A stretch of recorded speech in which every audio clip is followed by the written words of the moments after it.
All right. Good morning. The August 20th, 2026 meeting of the Safety, Transportation, Engineering, Project, Sports, and Experiences Committee will come to order. It is 9:32 a.m. I'm Rob Saka, Chair of the committee. Will the committee clerk please call the roll? Councilmember Foster. Councilmember Kettle. Here. Councilmember Lynn.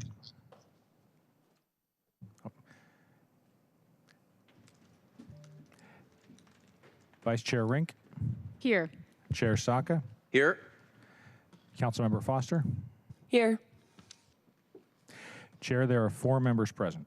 Thank you. Let the record reflect that Councilmember Lynn is excused until he arrives. All right. If there is no objection, the agenda will be adopted. Hearing and seeing no objection, the agenda is hereby adopted. Good morning, colleagues, members of the public. Thank you for joining us today at this morning's meeting. Before we begin today's substantive discussion, I want to start with why we are here. In December 2023, Steve Holzman was struck and killed by a car while riding his bicycle in West Seattle. In December 2024, a 56-year-old woman walking in a crosswalk in South Park was struck and killed at 14th Avenue South and South Henderson Street. Tragically, yet another pedestrian would be killed at the very same intersection just months later in May of 2025. This June, Meredy Bonadia was killed while riding her bicycle in Fauntleroy. And just last week, a 37-year-old man riding an electric scooter was struck and killed near 24th Avenue Northwest and Northwest 85th Street. People walking, people biking, people rolling, vulnerable users whose lives were tragically cut short on Seattle streets, families and communities forever changed. And tragically, they're not alone, as this is simply an illustrative list of people who died on Seattle roads in the last few years alone. So before we continue, I'd like us to observe a brief moment of silence for Steve, Meredy, the 2 pedestrians in South Park, this most recent victim in the North End, and all those who have lost their lives on Seattle streets.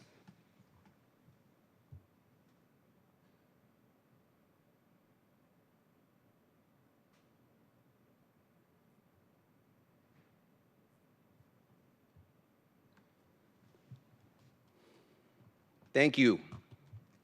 When we launched this expanded and reorganized Transportation Committee in January, we intentionally put safety first. It is the first S in STEPS, the informal name. At our very first meeting, I said safety would be the foundation of everything this committee does. We made Vision Zero our very first substantive agenda item, and we've maintained regular traffic safety oversight throughout this year, including quarterly briefings from SDOT. In April, I formally requested a performance audit of Seattle's Vision Zero program because accountability requires us to understand what's working, what isn't, and where we need to sharpen our approach. Seattle adopted Vision Zero more than a decade ago. We have made some solid initial progress, but people are still dying. And our outcomes demonstrate something important. Aspiration and administrative policy alone are not enough. When we know certain practices can save lives, we should ask whether they deserve the durability, accountability, and force of law. And that brings us to the first item on today's agenda, which I'm proud to formally unveil today, the Seattle Safer Streets Act. Safer Streets is a 3-piece legislative package intended to turn Vision Zero from an ambitious goal into the way Seattle operates. Among other reforms, this package would establish a durable baseline for how SDOT responds after fatal crashes while putting us on a path toward a faster and more ambitious response. It would advance intersection daylighting and stronger Vision Zero safety reviews. It would use the city's contracting power to advance truck side guard protections on qualifying vehicles performing municipal work. And it would combine and strengthen our chief traffic engineering and safety leadership, empowering that position to move more quickly and cut through inter-department silos when safety is at stake. Importantly, Safer Streets was not developed in isolation here in City Hall. We listened, we worked collaboratively with advocates, affected families, transportation organizers, labor, community members, and others who challenged our city to do better. I've personally gotten to know Rita Holzman, Steve's widow, throughout this work in the last couple years. Rita has been able to turn unimaginable personal loss into persistent advocacy.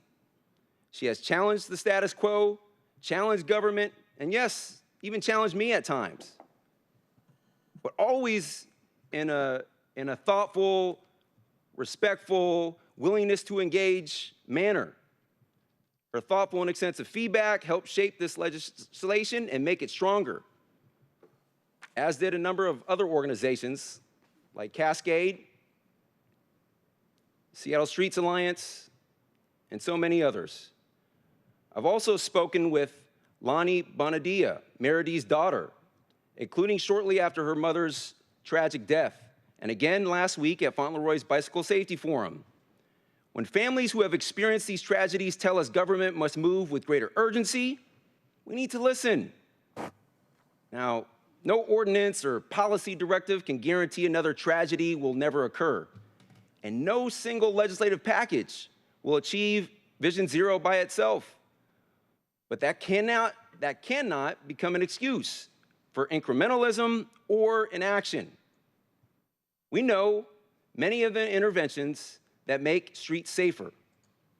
Our responsibility is to make proven practices systematic, empower experts to act, learn from tragedy faster, and ensure important safety commitments endure, even as leaders, personnel, and priorities change over time. That's what Safer Streets is about: preserving what works, requiring what matters, empowering faster action, and keep building and iterating from there. And importantly, today's broader agenda demonstrates that legislation is only one piece of the work. Our second agenda item concerns appointments to the Transportation Funding Task Force, which will examine long-term strategies for major infrastructure needs, including sidewalks, bridges, and pavement, roads.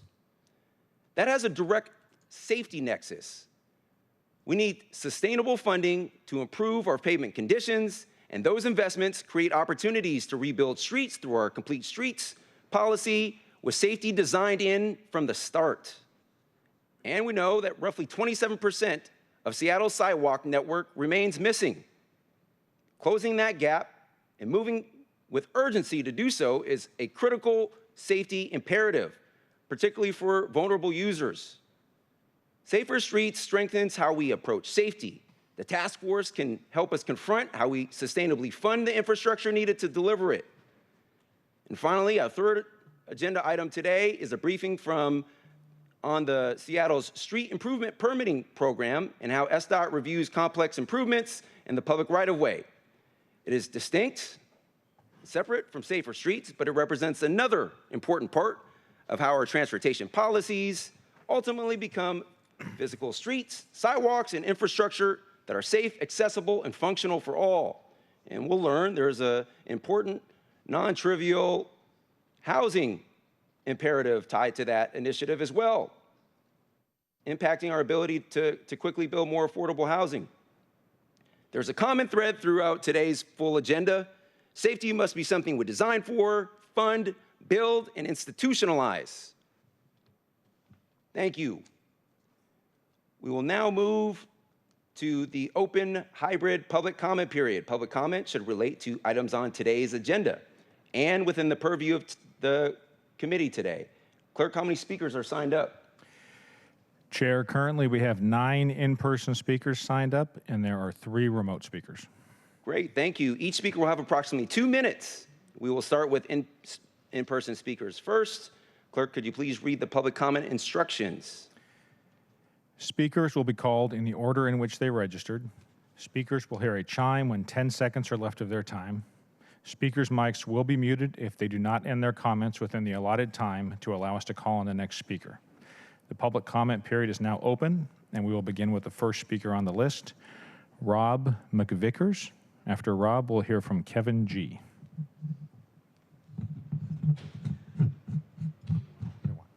Morning. My name is Rob McVickers with Build Sound. We've built about 400 houses in the last 20 years. I'm here to speak about the broken SIP process. According to the city data, an average SIP takes 1,484 days, 610 days of that in city control. A SIP light is 675 days, 306 days in city control. I want to give two scenarios that speak to the time SIPs take, the cost of SIPs, and the larger problems these issues create. The first example is a project where we're required to install a new curb and sidewalk. This particular SIP was a SIP light that took 708 days to issue, and the permit fee was $29,230. Those numbers are shocking enough, but when you take into account the engineering that was required for the SIP, which cost $15,000, you can see the disparity. SDOT's fees were almost double the cost of private engineering to simply review the work of the engineer. SDOT reviewed this permit for almost 400 days and charged twice as much money as the engineer that did the work. The second example I would like to highlight is a SIP we did not apply for. We had a site that had a non-conforming curb on our street frontage, so the only way to weep the stormwater onto the street was to raise the height of the curb, which would have taken a SIP. We determined quite quickly that tearing a street up, part of the curb included, to tie directly into the storm main was a cheaper and more certain path. We have created a world where digging a 12-foot deep trench across an entire street is a better alternative to going through the SIP process to simply make a curb 3 inches taller. Recently, SPU's service development charges that are in theory intended to subsidize the cost of a builder would bear to install new storm or sewer mains. These new fees not only add to the cost of housing, but no builder that builds for the for sale housing will use this program due to the fact that all of these infrastructure work requires a SIP. The SIP process is so broken that no builder wants. Yes, sir. Thank you. And feel free to leave your written comments if you have them in that box right there. All council members will get them.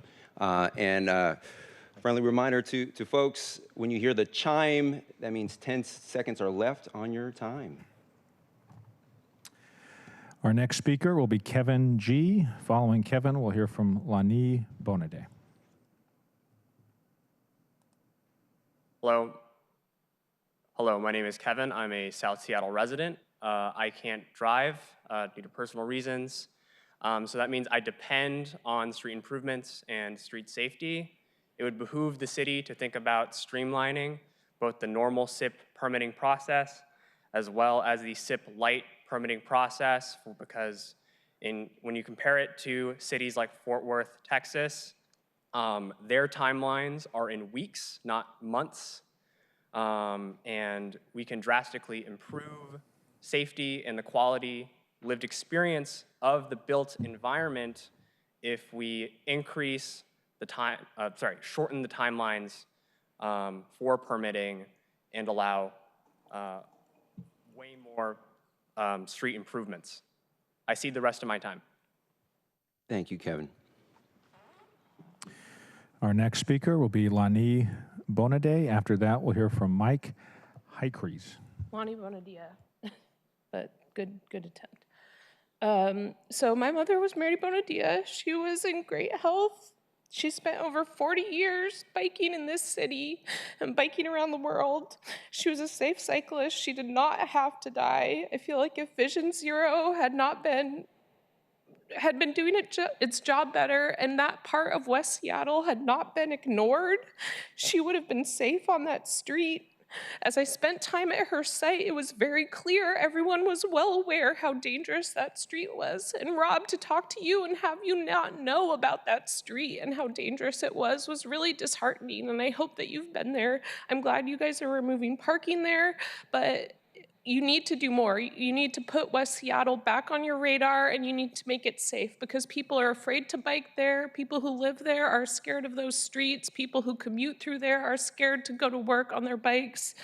It's just not safe. And truck guards on municipal vehicles, just seems like it barely scratches the surface. It's a nice gesture, but it needs to be required on all trucks. Trucks need to be removed from certain streets that are too narrow. Like, this needs to just be like the start of it. And so I hope that you'll continue to work on these things so that you can reach your goal by 2030, because I would love for you to be proactive like Vision Zero calls for instead of reactive, and people like us have to come out and tell you how much these people meant to us. Because she meant a lot to a lot of people. And it just didn't have to happen. So please keep yourselves in gear and address these issues in West Seattle and around the city. Thank you. Thank you, Lonnie. Our next speaker will be Mike. After Mike, we'll hear from Everest Orize. Yeah, Mike Nickram here, builder here in the West Seattle area, and it's hard to follow this. My own cousin in 1963 was killed on the Seattle city street. So I hear you, and excuse me, we were very close. We were born 3 months apart. So Jennifer's mom became an activist. She was a University of Washington professor, and she saw to it to take the hood ornaments off the vehicles that killed my cousin. Nationwide, it's banned by 1965. This is what we could do to help our streets. Now, I'm a builder, okay? I'm over here in West Seattle. I'm trying to widen about 300 feet a street that's way too narrow in West Seattle. I am now 8 years in my permit process for this. There's no excuse for that.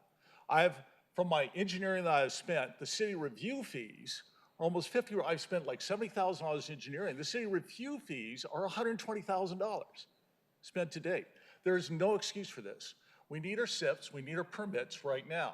Now, we have the technology here. We live in the land of Microsoft, right? We have the technology now that can review these permits. I have the software, willing to give it to the city, that can review these permits within 15 minutes, not 8 years. So we need to improve our safety of the streets. Jennifer died 65 years ago. We need to get on this now. I want my permits now. I want to be able to improve these streets now. Thanks for listening. Thank you, Mike. Our next speaker will be Everest. After Everest, we'll hear from Clive Hayward.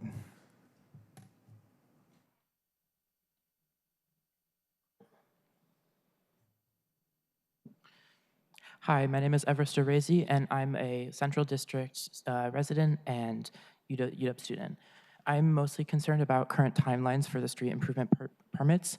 As a Seattle resident, I want to see more street safety improvements and especially more of our streets brought to modern accessibility standards, because there are just too many sidewalks and areas in our city that are difficult or impossible to navigate with a wheelchair or mobility aid. I'm frustrated with how long these improvements are taking to happen. Also, as an occasional cyclist, there are a lot of routes I just don't feel safe taking because of lack of protection from fast-moving traffic lanes. I'm concerned that the long permit approval times for both SIP and SIP Lite are undermining our ability to build these essential improvements that will save lives and enable more people to travel car light or car free. Thank you. Thank you, Everest. Our next speaker is Clive Hayward. After Clive, we'll hear from Josh Friedman. Thank you for your questions during the last Seattle Waterfront meeting about the free speech spaces at the waterfront. I'm not going to re-argue the policy. I just want to talk about what happens after I speak. After the meeting, I wrote regarding what the staff said. I offered to present it, to answer questions in writing, and to walk the park with any of you. So far, no one's replied. This is not unusual. It's a pattern. 15 months of it, no engagement, and everything swept under the rug. The only window I have into the city is its public records. 12 of mine are still open. The oldest is open since July last year. What comes back is a department that cannot produce training records, it cannot account for a video its commander told me he had watched, and he did not write a report on the night of one of his officers put his hands on me. I've lost my ability to exercise my First Amendment rights in a public forum. I've lost an income stream, and so have many other performers. If you're not going to engage with me, say so. If no one reaches out before the committee meeting, the next committee meeting, I will have my answer. Thank you, Mr. Hayward.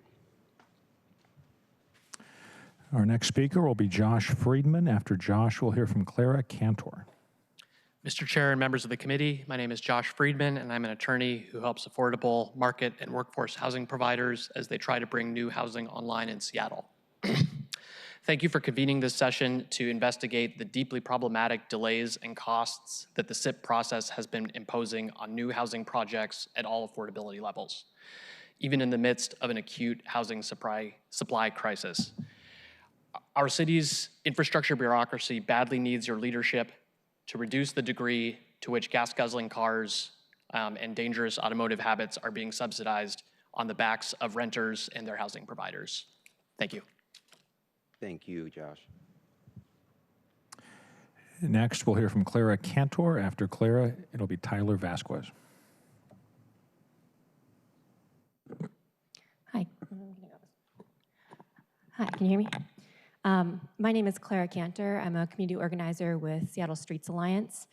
And I'm here to speak about the traffic safety ordinance. I do want to thank the council for highlighting the importance of safety on our streets and Vision Zero. We've heard from a number of people today who have lost loved ones, as we heard over the course of this year, as we heard after Rob Mason was killed, after Steve Holzman was killed earlier this year, all of these people in your district, and I'm grateful to the council for taking this moment to highlight this issue.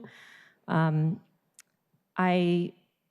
think this is it's an important thing to do, to have a moment of silence to start this meeting, to codify the language of safety into into an ordinance like this. And I'm also excited to keep working with this council to make sure this fall that we're funding projects that will actually make these safety improvements, that we're moving projects forward that would help save lives on our streets.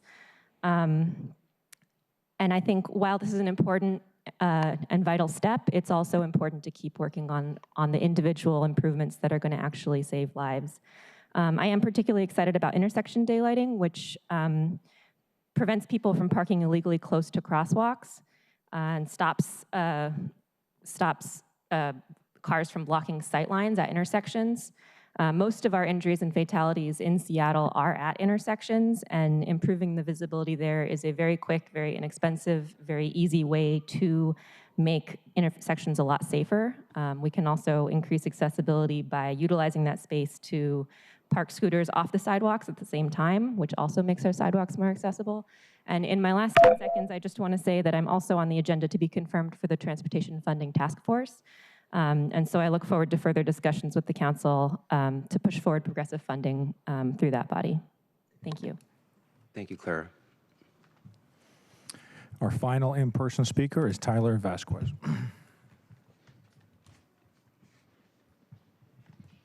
Good morning.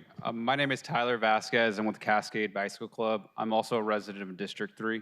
One of the things that is very personal to me is I was introduced to death really early in my life. One of the first deaths that I remember was warming up for a baseball game, and our pitcher wasn't present because he was killed that night, and this is 8 years old. So when I look at this traffic safety, when I look at Vision Zero, when I look at my work, I look at little Tyler with a lot of unanswered questions. One of the things that my parents did is they didn't have the vocabulary to describe what this was or answer the many questions of the whole team.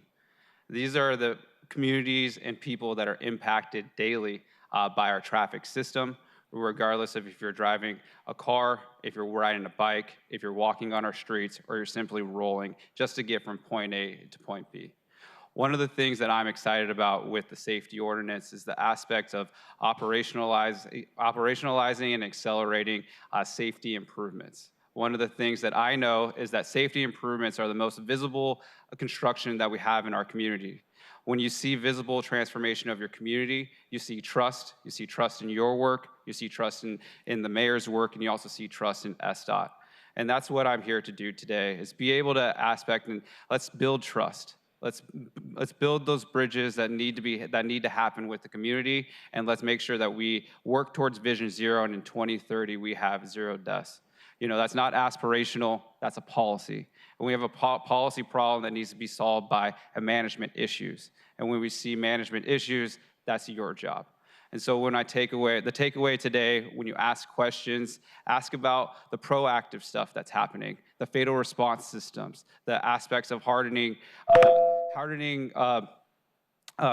daylight intersections. Why? And those are the questions that I had when I was a little boy warming up for that baseball game. So thank you and good luck today. Thank you, Tyler. We'll now move on to our remote public commenters. First on the list is Sarah Schacht. After Sarah, we'll hear from Billy Hetherington. Sarah, please hit *6 to talk.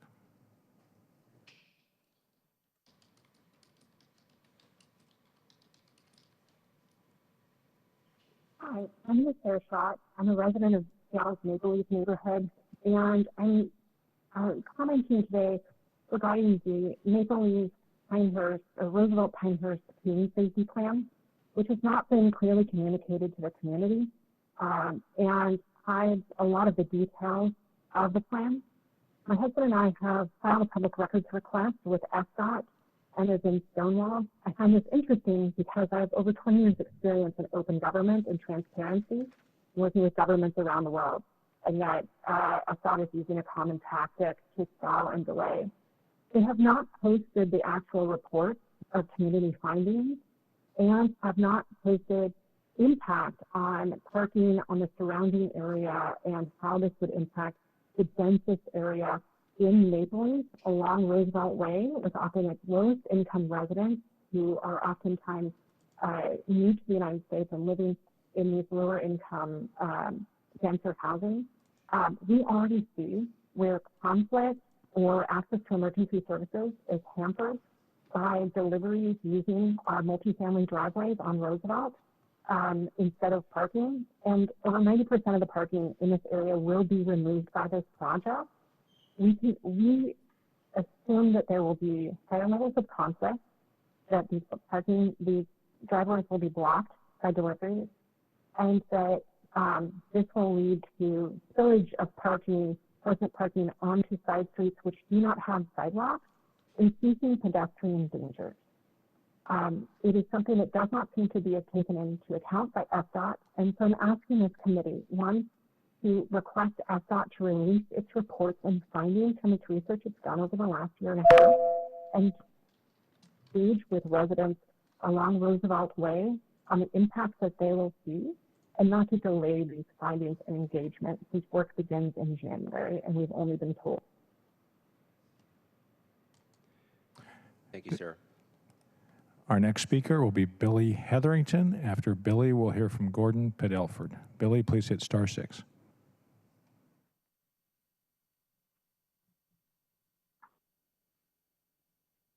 Thank you, Chair and members of the committee. My name is Billy Hetherington. I'm the Political Director for Liona Local 242 and serve as the President of the Washington State Good Roads Association. I just wanted to speak to item 2, the resolution appointing members of the Tax Funding Task Force, which I'm a part of. And I just wanted to thank the staff during the process. They've been very attentive and responsive to any questions that I might have had, and just thankful for the opportunity to serve in this body. Throughout my career as a laborer, I worked on several projects that were funded by Seattle taxpayers around the ADA accessibility, safety measures in and around the Seattle area. And so just really happy that I can bring that experience coupled with the experience I've had working with Liona to this task force. So lastly, just a quick note for staff. I just wanted to correct my last name is not spelled with an A. It's H-E-T-H. Thank you. Thank you, Mr. Hetherington. Our final remote speaker is Gordon Padelford. Gordon, please hit *6.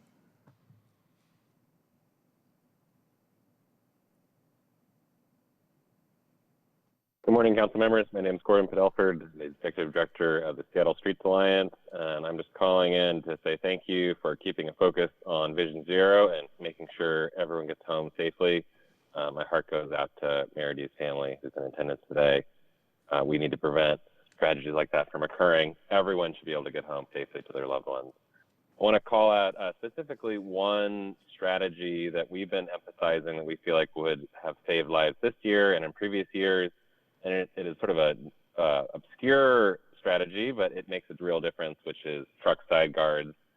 You know, the US DOT reports that, you know, large trucks comprise only 4% of vehicles, but 8% of pedestrian fatalities and 11% of people biking who are killed are involved with a large vehicle.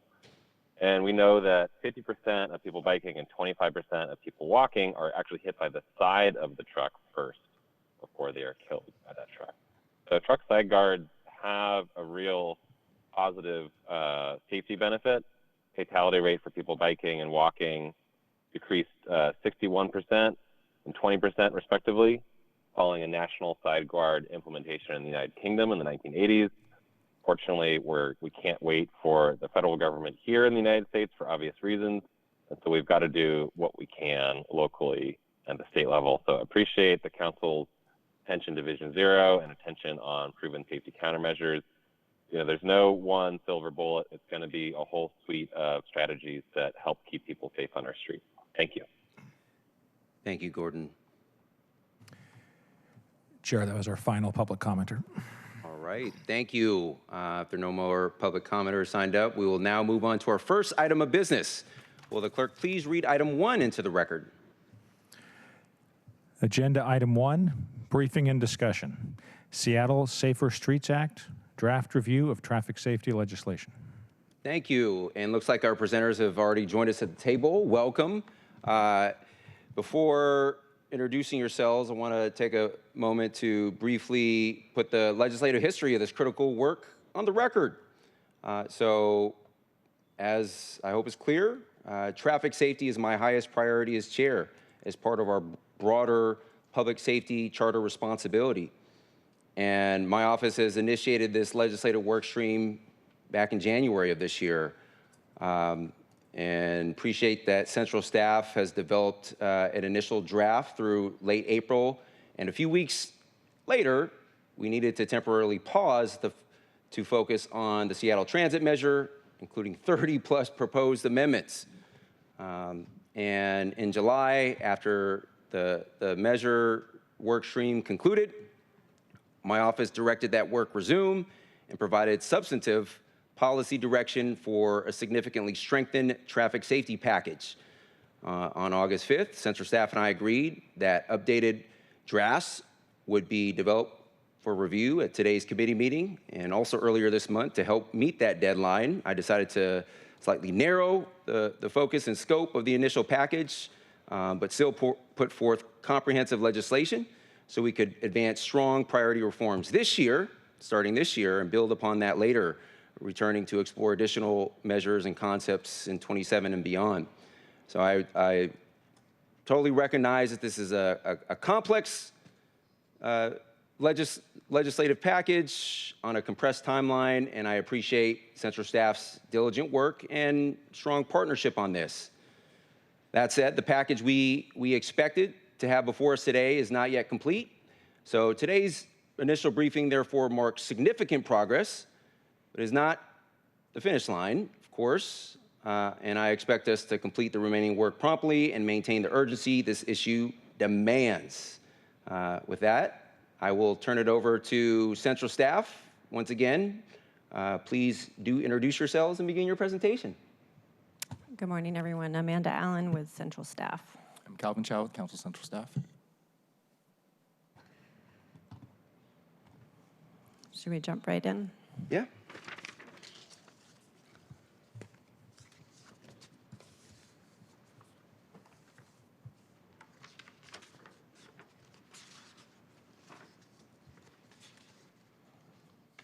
Okay. Today we're talking about the Seattle Safer Streets Act that the Chair Saka has put together. I'll walk through some of the draft concepts the draft ordinances and some of the another concept that hasn't yet been drafted into an ordinance, and just provide a little bit of an overview. If I can move to the next screen.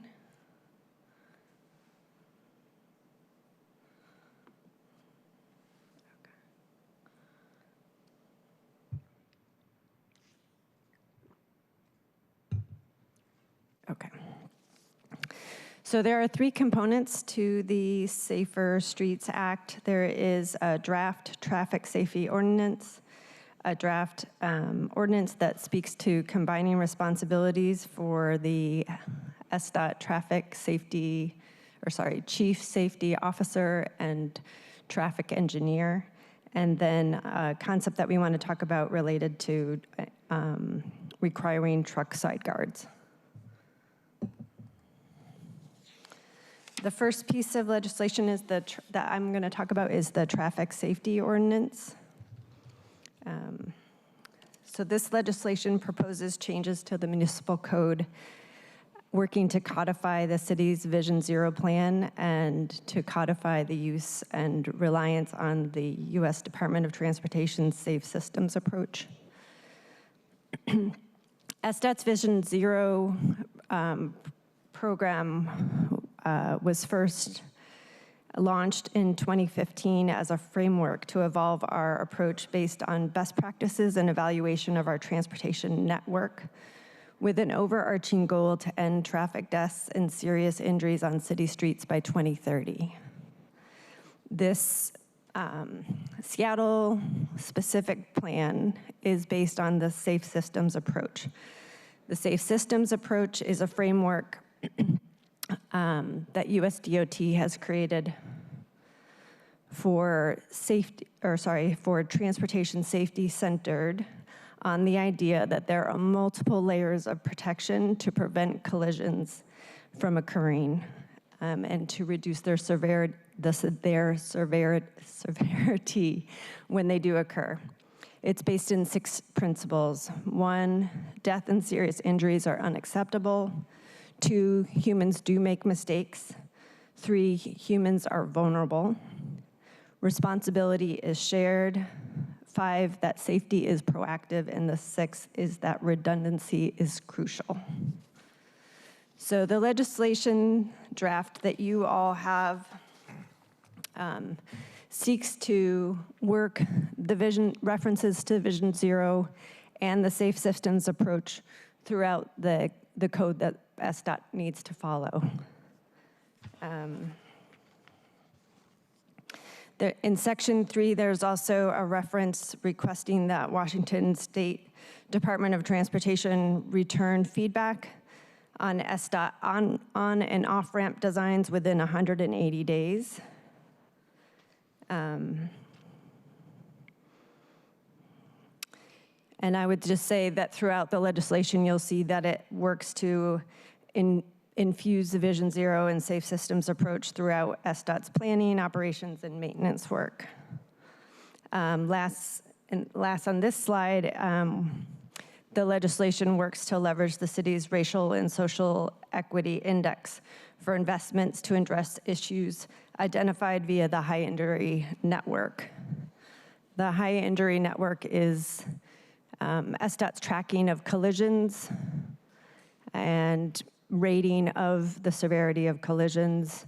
It excludes collisions that took place when cars were being parked or rear-ended. And it also factors in the severity of injuries that took place. The legislation goes on to just clarify the requirement and the need to protect vulnerable users. We would say pedestrians, anybody rolling, whether it's electric, micromobility, or a bicycle, or a person in a wheelchair, would all be considered under those vulnerable populations. It also specifically adds references to safety countermeasures, such as leading pedestrian intervals, no turn on red restrictions, and daylighting intersections. And it also works to clarify the dimensions of SDOT's data collection. It codifies the collection of where these countermeasures are being installed and helps to make public that data. The pieces of the legislation that are still under development that the council member is interested in. One would make a requirement that SDOT add intersections daylighting. Also that SDOT would be required to perform Vision Zero reviews on all projects with the ability to request design revisions prior to approval or finalization of the project. And lastly, requires the codification of post-crash safety reviews.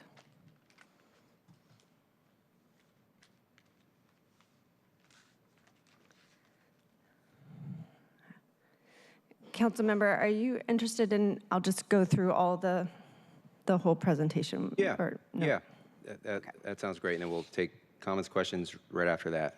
Okay. I might chime in with a few pieces of additional explanatory context as needed, but let's just press. Okay. Thank you. So the second piece of legislation that you have in draft form works to combine the SDOT position responsibilities. As I mentioned, the Chief Transportation Safety Officer responsibilities would be combined with the duties codified for the city traffic engineer. It would add key areas of oversight for the traffic engineer to act as primary administrative authority and executive coordinator over Vision Zero, the Vision Zero initiative. This is operationally taking place today. This legislation would work to codify that.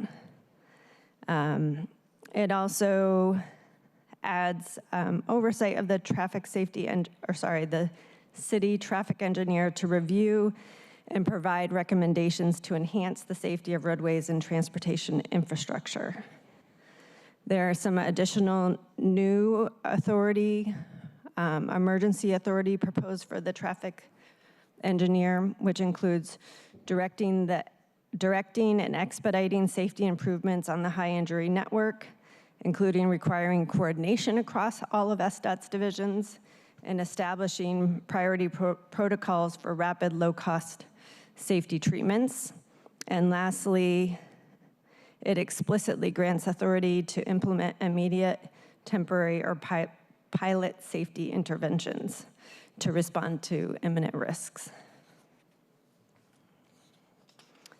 And then the last... Amanda, yes. if I may just chime in here, if you won't mind going back to that slide briefly. So just to pile on from my perspective with respect to two of the provisions listed there.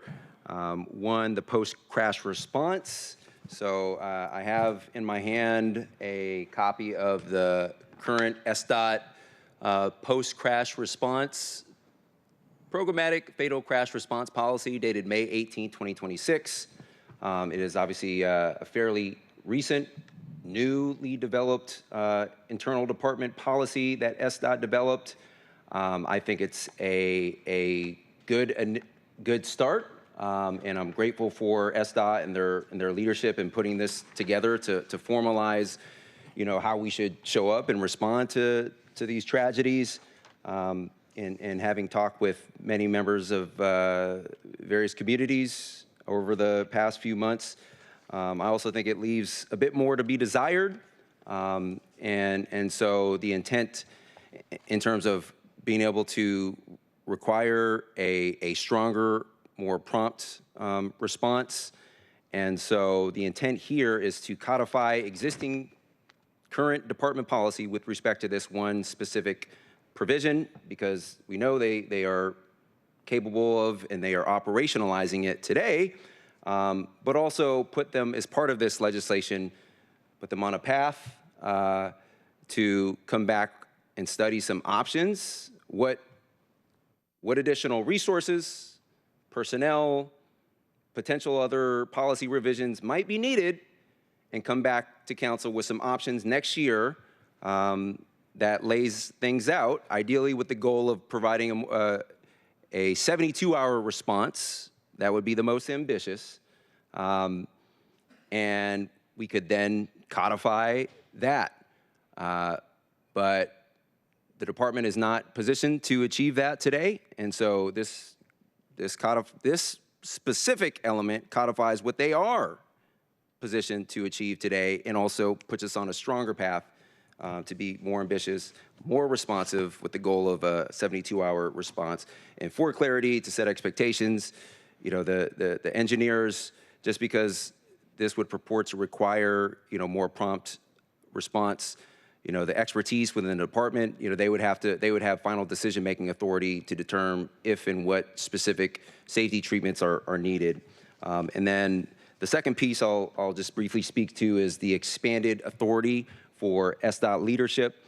Colleagues, friendly reminder, over the last few years, this council has passed legislation that grants expanded authority to act to certain leadership and experts within the various departments, particularly as it relates to public safety. So, for example, last year we passed the Chronic Public Nuisance Ordinance, which granted the police chief expanded authority to take stronger action in certain instances.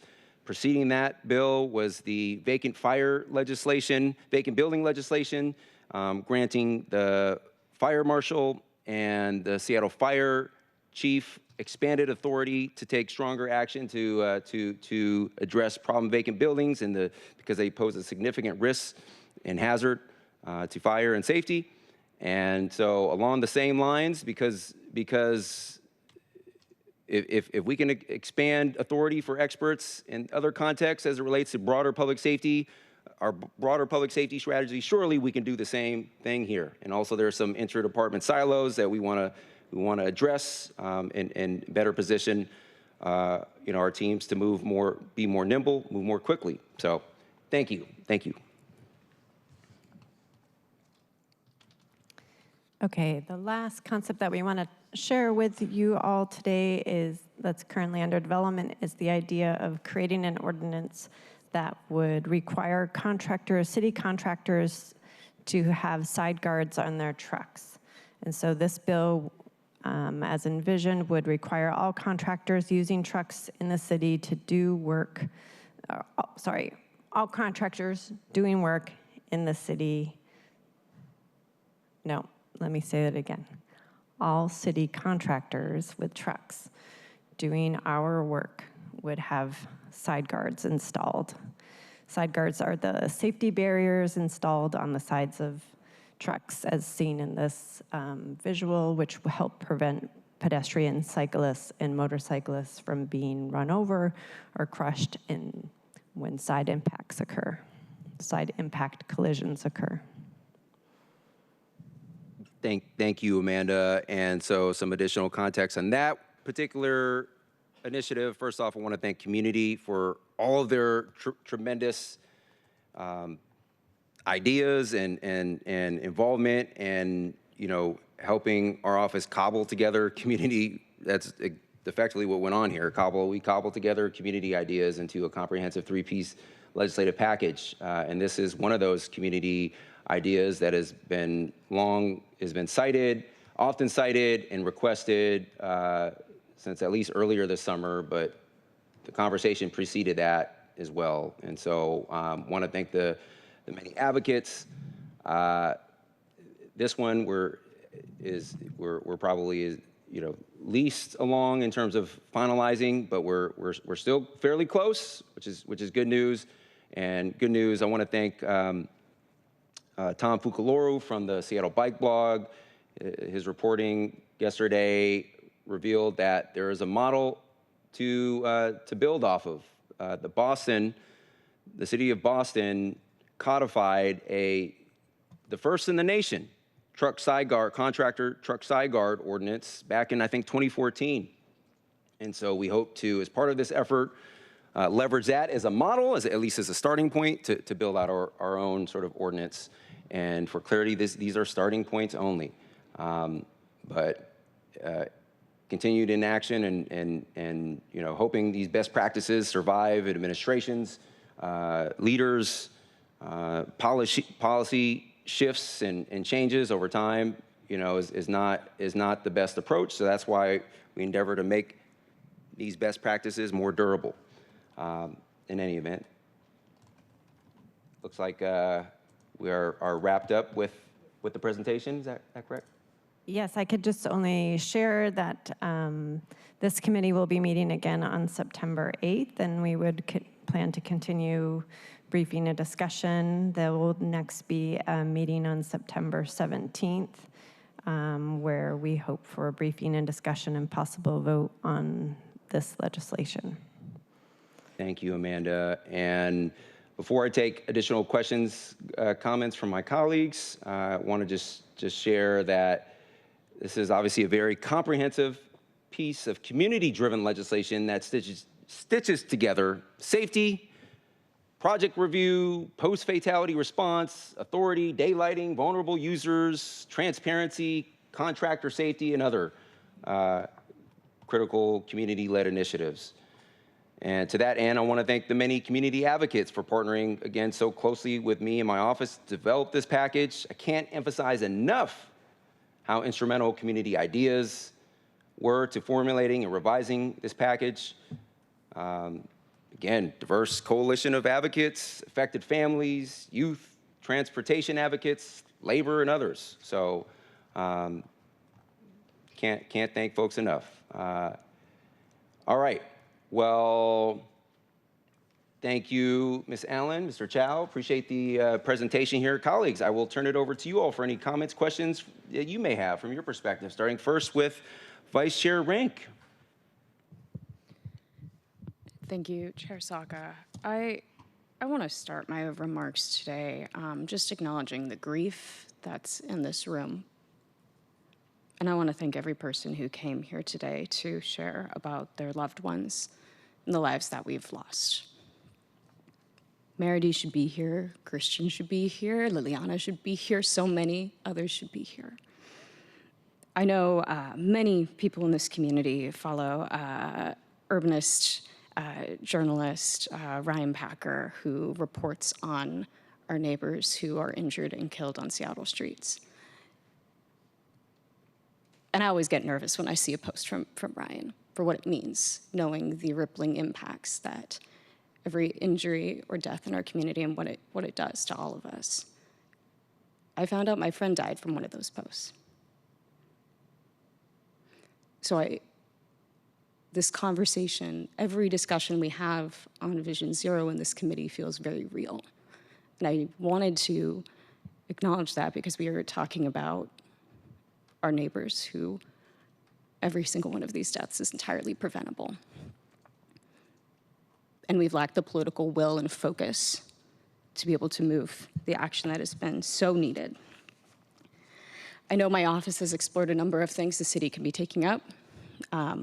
We've hit dead ends, we've found barriers in the work, but there's still much the city can and should be doing. Built environment changes, there's action and partnership that we need on the state level to be able to make the changes that we need.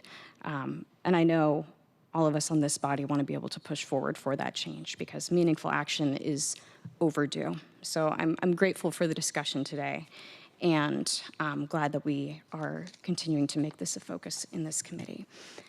I understand this draft bill became public yesterday, so I haven't spent as much time with this legislation as I would have liked before this committee. So my questions on this today are much more clarifying on what this legislation does operationally, and particularly how this translates to meaningful action that our community is demanding and frankly deserves. So on that note, thank you, Amanda, for walking through these pieces of legislation. In just the simplest of terms, can you highlight what aspects of the two draft bills that are developed before us? I know there's a third bill that is still pending development, but for the two draft bills, what are the kind of clear differences between current SDOT work and what these bills are proposing to do? Yeah, thank you, Councilmember. I would say the leading focus of these bills is really to work to codify things that are already taking place that we think are best practice and are aligned with in the transportation industry is consensus as where we want to be going. So it works to codify Vision Zero, which is a policy that's been operationalized within SDOT. It really works to infuse and ensure through the code that Vision Zero is showing up in all aspects of SDOT's work.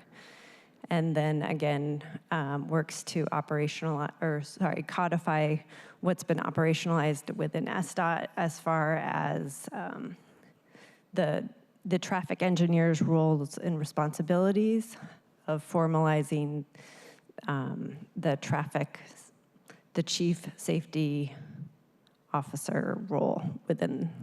So really we're looking at our legislative responsibility or our legislative opportunity to codify things that have been operationalized.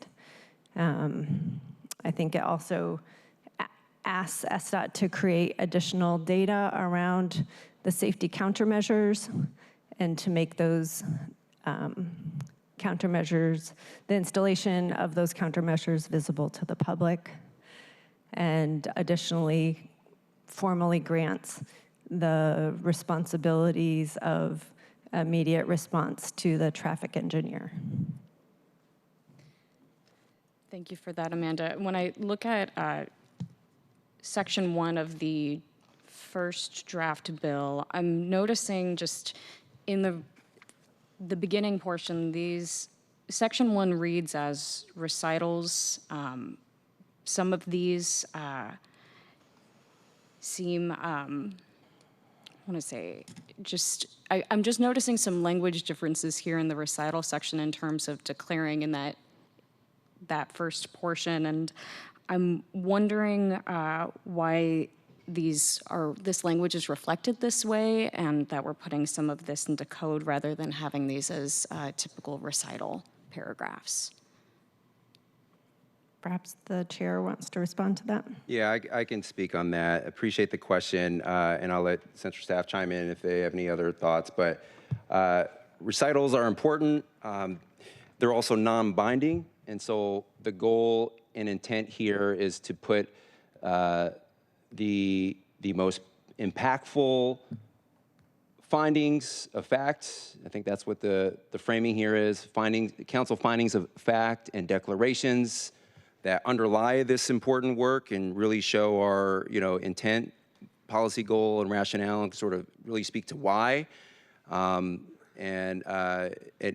do so in a more stringent and binding manner. But it's an astute observation that they definitely read like recitals, but that is an intentional policy choice to structure it in such a way to make it more durable and binding. Thank you for outlining that. That was just a point of curiosity, and so understanding that's a direct decision to put this into code to ensure that these components are binding is helpful to understand. And wondering, just in that same spirit, I know we talked a little bit about the new fatal crash policy that the department has developed. I am unclear at this time what the effective date of that has been. I don't know if we've put that policy into practice yet. And if it's actually been into play, would love some additional detail on that point. So the SDOT policy memo that the council member was referring to earlier, the May 18th, 2026 programmatic fatal crash response policy, is something that's in effect in SDOT currently. Certainly. Thank you. And wondering too, just this matter of hearing that the intent is to incorporate this language into code, I'm wondering how we can strike the balance to understanding having flexibility for the department to be able to iterate as they implement this new policy, and wondering if central staff has an analysis on whether some of these moves may bind the department in a way that could be counterintuitive.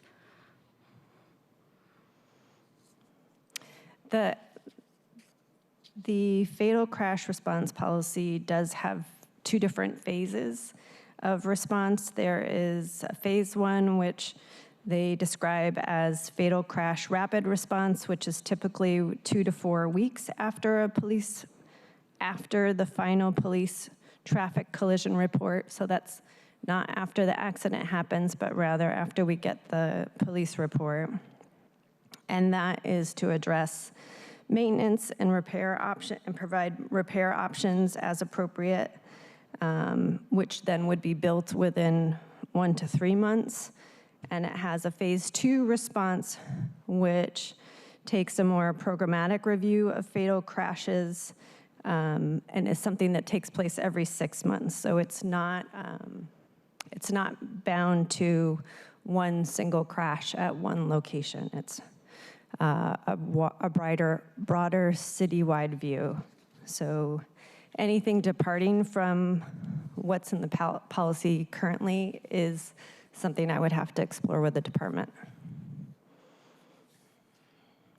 And as I understand it, this response policy is a significant change from what SDOT has committed to in the past, with a shorter time frame. Thank you, Amanda. And just to pile on, appreciate the question, Vice Chair Rink.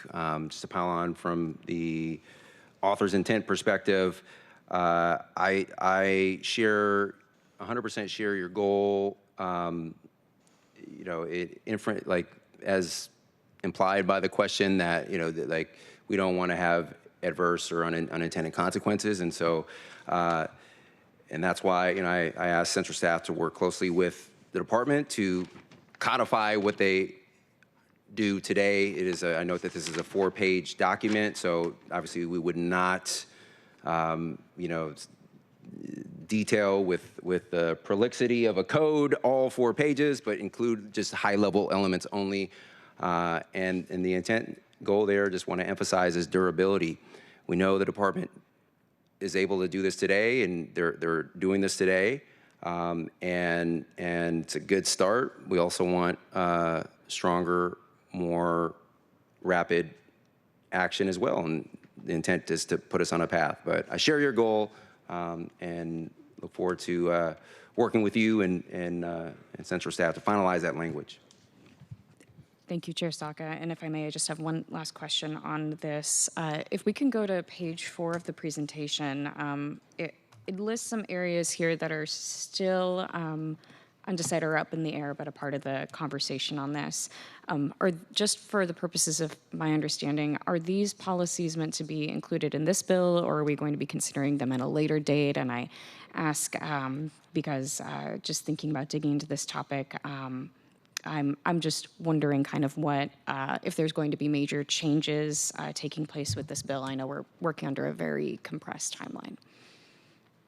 The goal currently is to try to include as many of these into the current bills for the September meeting dates. Okay, thank you, thank you, thank you. Thank you, Vice Chair, and great questions.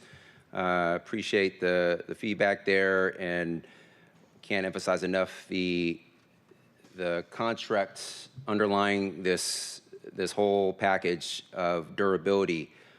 So as was noted, you know, with Vice Chair's questions and in some of the public comment we heard today, this package codifies key elements of SDOT's current approach. That's an intentional choice because, again, administrative policies at the department level change, leadership changes, priorities change, practices disappear, wane. So the purpose of legislation is in part to decide which practices are sufficiently important that they should outlast the people currently running City Hall. So on the one hand, this package certainly does codify key elements of SDOT's approach. On the other hand, it goes beyond that in a more comprehensive manner and does other things, including mandatory safety project reviews, expanded cross-silo authority, systemic and automatic daylighting, contractor side guard protections, and legislatively required pathway toward faster fatal crash response, among other things. And so durability is the hallmark of this legislative package. All right, but great questions. Councilmember Foster, you are recognized. Thank you so much, Chair. And I'll just start by saying I appreciate everyone that was here today, and just my gratitude to the department for their work, and just feeling the heaviness of listening to the families here testify this morning, and other community members just testify about your experience. And I know that that is not easy to both have the experience and then come share it with us and the public. So I just want to take a moment and say thank you for doing that work. And yeah, just feeling heavy, but really looking forward to continued thoughtful conversation on how we make progress as a city to achieve Vision Zero. I want to ask a question around the codification of the safety standard, and follow up a little bit on Councilmember Rink's questions, on Vice Chair Rink's questions. So, you know, as we see that the new safety standard came from the department, I think in May, do we have examples of where the safety standard has been applied already? Are you talking about the fatal post-crash Yeah, standard? that's correct, the 4-page document. Mm-hmm. And you're wondering if what instances SDOT has already, you know, I am not aware of specific applications. Okay. And I understand that this is already in place, and I have to believe that, well, I believe we've had some fatalities, well, since May, have we had?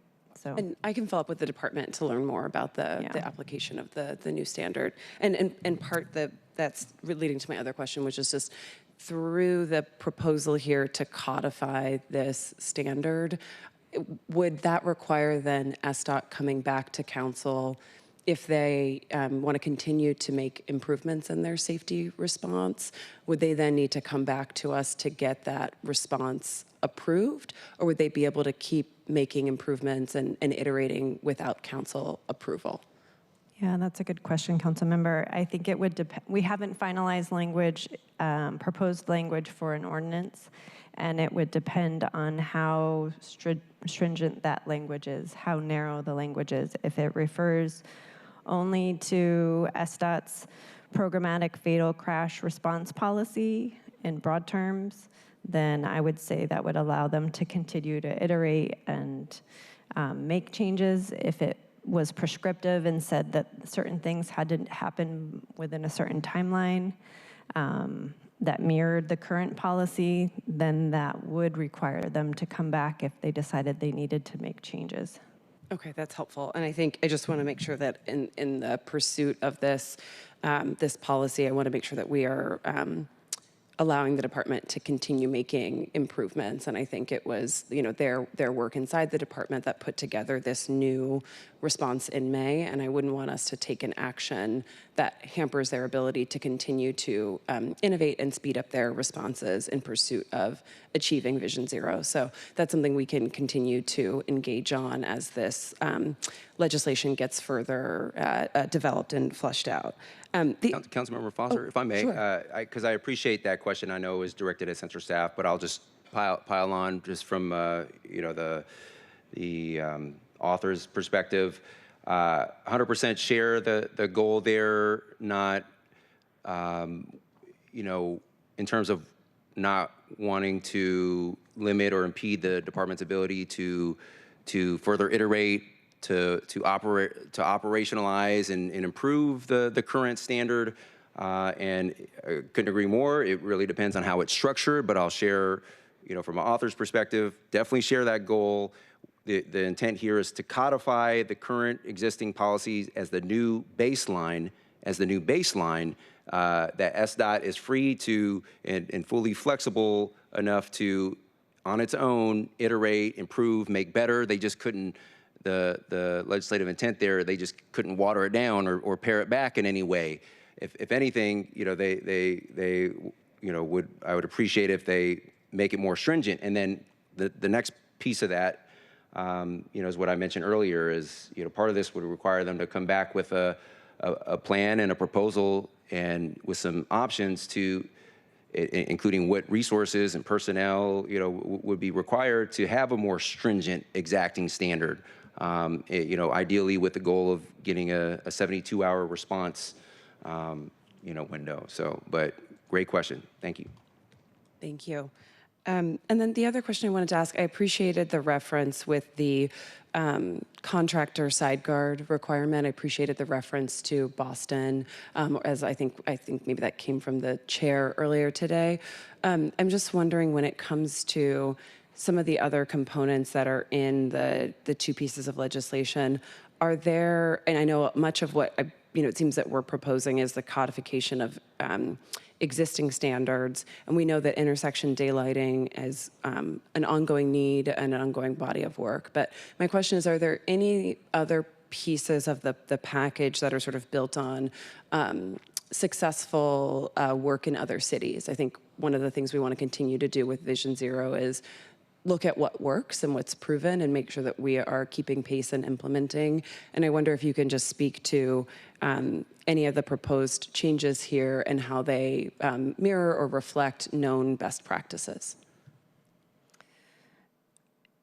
Sure. So, I mean, as I mentioned earlier, Vision Zero was first launched in 2015. It's not a static policy, and SDOT has continued to iterate and improve upon it based on our own experience as a city and also on other cities' experiences.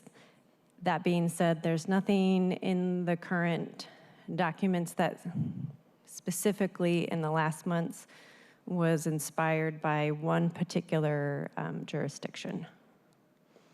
Got it. Thank you. And then finally, I know that the third piece of legislation is under development. Do we know when we can expect to see a draft of that legislation, or are we anticipating that would not be part of the September committee? The chair's goal is that it would be part of the September committee review. I think what we're working on right now is trying to identify really how to codify that requirement, because it would, if we're going to make a requirement, we would need to know, we need to have more information about the types of trucks that would be impacted and potentially cost to our contracts. And that information is not something that we have at the moment. Thank you so much. Thank you, Chair. Thank you, Councilmember Foster. Excellent questions, and appreciate Central staff comment on that and revealing the opportunity. Good news is there's a model to use and figure out the Seattle-specific legislative implementation, what that would best look like for this when we talk about the 2014 Boston ordinance. So appreciate media, journalists, Tom, for surfacing that opportunity. All right, any final comments, questions, colleagues, on this particular item? All right, looks like hearing and seeing none. Thank you, Mr. Chow, Ms. Allen, again, for your presentation today, and more importantly, for the tremendous amount of work that has gone into this package to date, and we'll go into it in the next few days. For clarity in the record, I expect the complete legislative package to be introduced, referred to this committee, and ready for consideration at our September 8th special meeting of this committee, so that we can fully consider it and then remain positioned for potential committee action on September 17th before our annual budget deliberations, pause regular committee work, which will allow us to treat this important issue with the urgency and action that it deserves from a legislative perspective. So please work with me, continue to work with me in my office, and organize the remaining drafting and review accordingly. I also want to thank the City Attorney Evans for her partnership on this, and the City Attorney and the City Attorney's Office. I especially appreciate how they graciously agreed to help prioritize and expedite legal reviews of this package, and some important legal guidance to help shape this. So really appreciate the partnership here, and thank you for the initial briefing. All right. We will now move on to our second item of business. Will the clerk please read item 2 into the record? Agenda item 2, Briefing, discussion, and possible vote. Resolution 32215, a resolution appointing the members of the Transportation Funding Task Force. All right, thank you. Looks like our presenters are joining us at the table. Welcome. When you're ready, please do introduce yourselves and begin your presentation. Bill Laborde, Seattle Department of Transportation.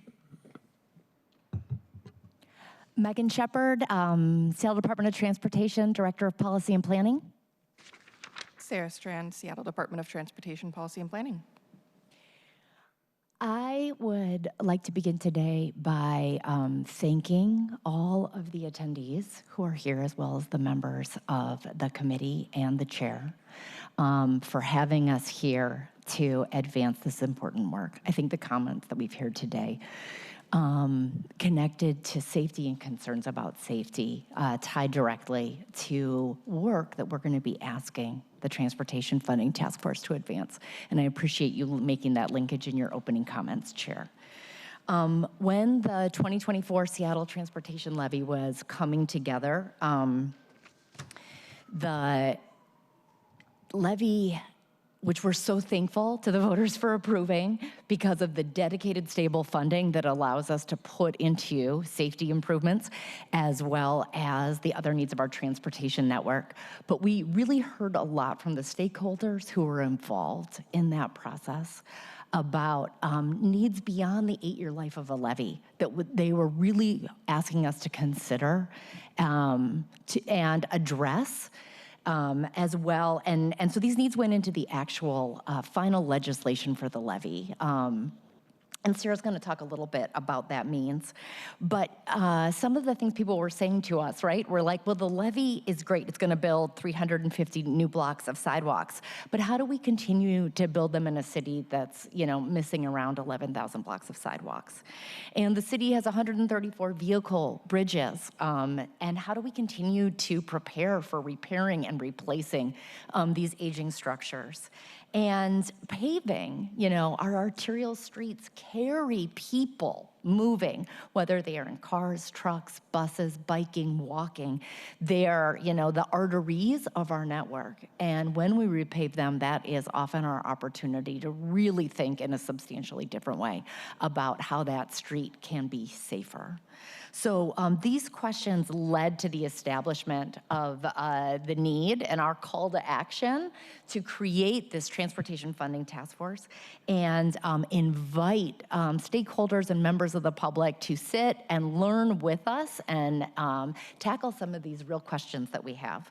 So I want to thank the mayor's office for their partnership. I want to thank council for their partnership on getting to this point. I really want to thank the folks of you who are here in the audience today, as well as the ones who are online, who have agreed to join us on this adventure journey process to explore our needs. And so thank you all very much. I want to turn it over to Sarah Strand, who is the project manager for this work, and she'll just quickly cover a little bit more about how we got here.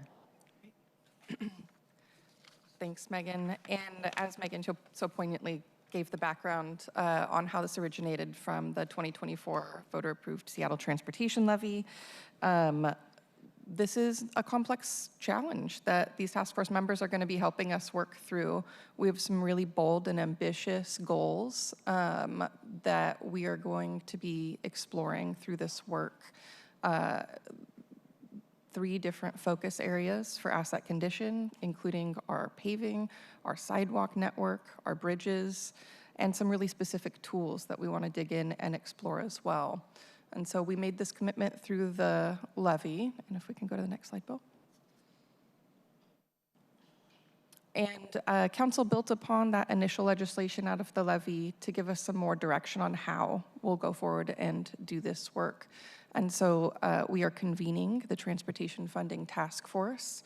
We have a clear scope and guidelines for what we will explore through this work. We'll be convening these members to review the current funding policies and asset management practices that SDOT currently operates with. And we're going to be looking across a variety of different policy and funding tools and mechanisms to consider how they might advance those asset condition targets and build out the network further.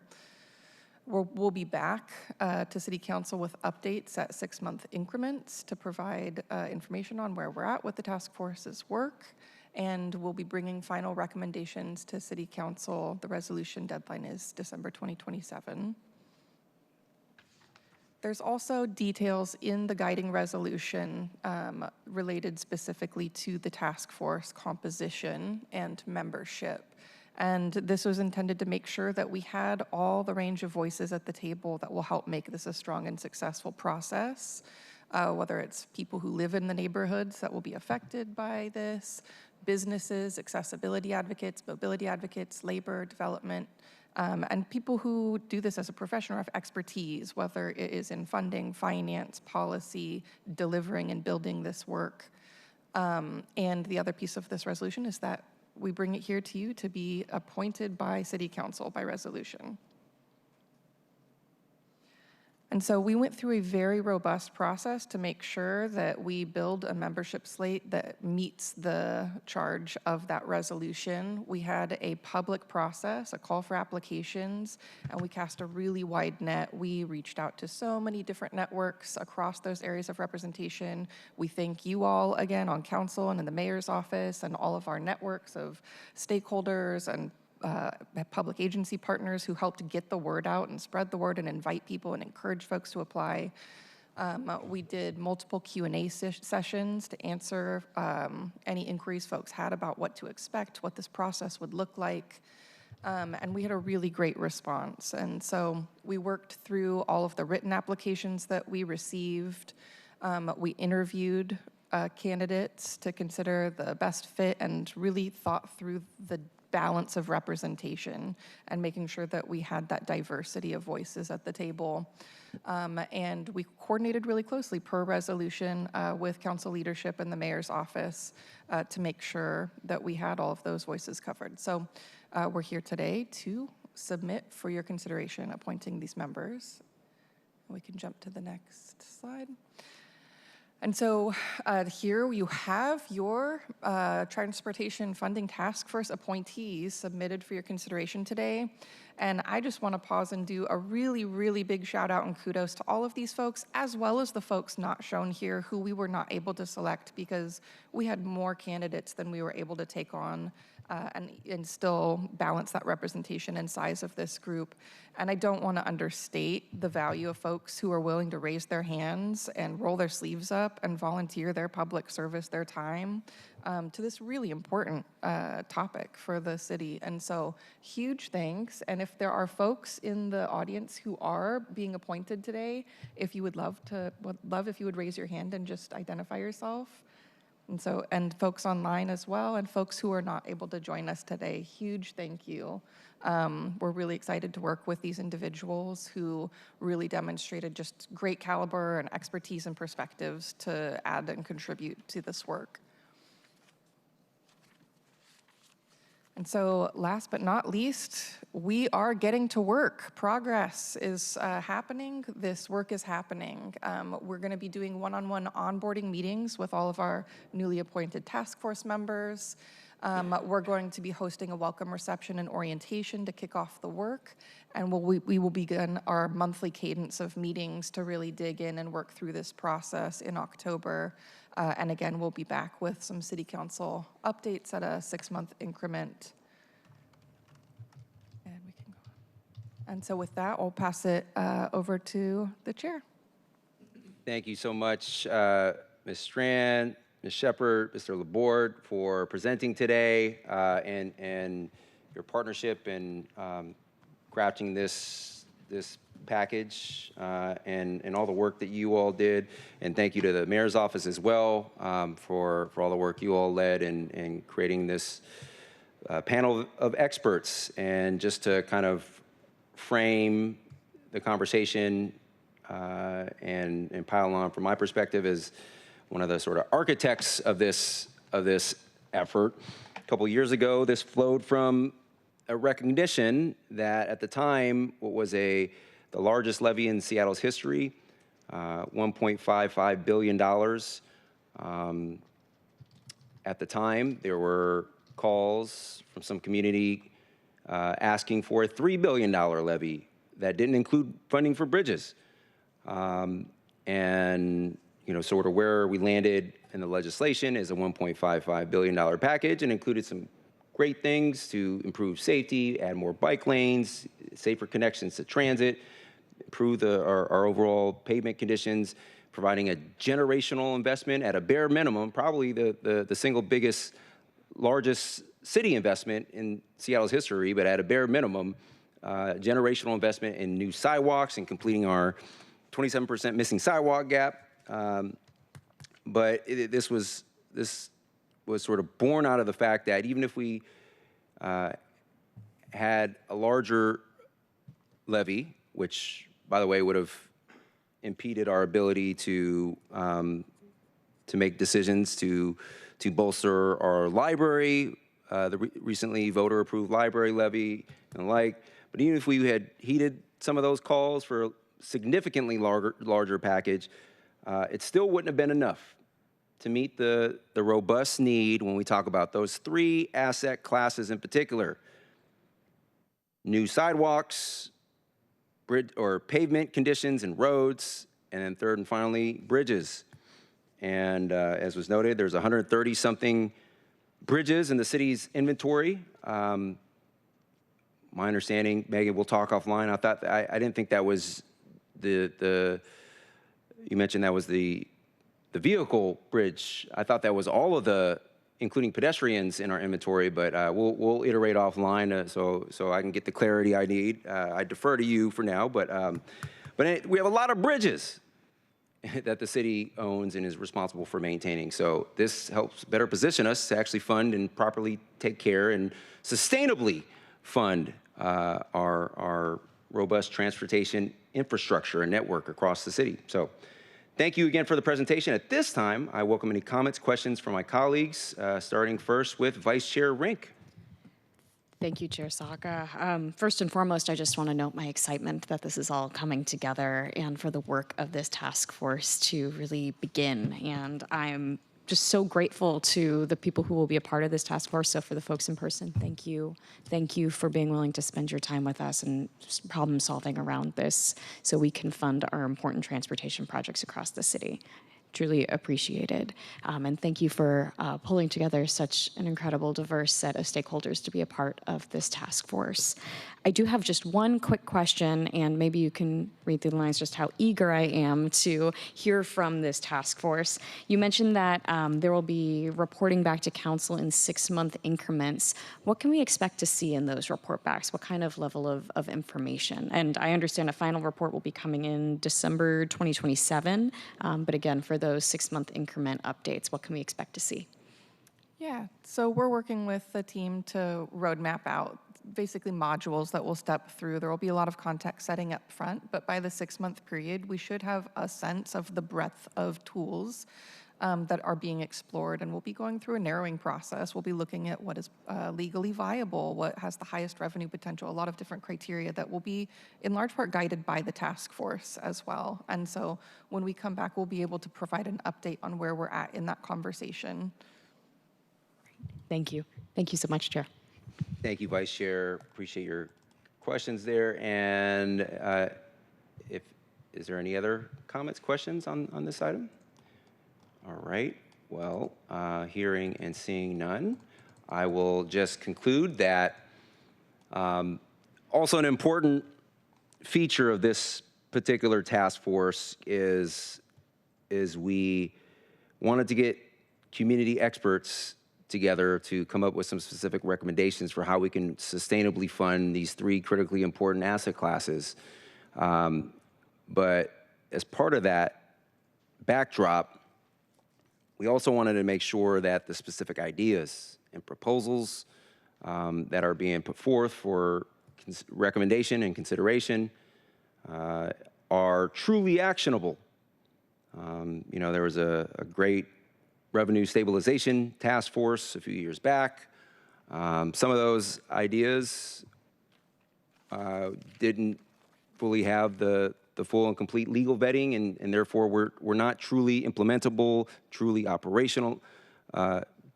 capable of being implemented at the city level because of state preemption issues in the law, for example, like vacant building fees and the like. And so that's why we back this task force with appropriate funding to make sure we can fully vet the ideas that come forth, so that should this body and should this mayor decide to pass and implement any of these recommendations, we know we can actually do it. So appreciate the partnership there and the resources that we committed to SDOT and this broader work stream to make sure we have fully vetted, fleshed out ideas. In any event, thank you again. Appreciate the presentation here. Let's see. I move the committee recommend adoption of this resolution. Is there a second? Second. Thank you. It has been moved and seconded to recommend adoption of this resolution. Is there any further discussion? Hearing and seeing none, will the committee clerk please call the roll on the recommendation? Councilmember Foster. Yes. Councilmember Kettle. Aye. Vice Chair Rink. Yes. Chair Saka. Aye. Chair, there are 4 votes in favor and 0 opposed. All right, thank you. The motion carries, and the committee recommendation that the City Council adopt this resolution appointing members of the Transportation Funding Task Force will be sent to the September 15th, 2026 City Council meeting. Thank you again, SDOT colleagues. We will now move on to our third and final item of business. Will the clerk please read item 3 into the record? Agenda item 3, briefing and discussion, Seattle Street Improvement Program. Excellent, thank you. And looks like our presenters are joining us at the table. Welcome. When you're ready, please do introduce yourselves, begin your presentation. Before we get there, I want to thank all the 20+ members of the community leaders for stepping up to serve on this important task force, a handful of which are in this room.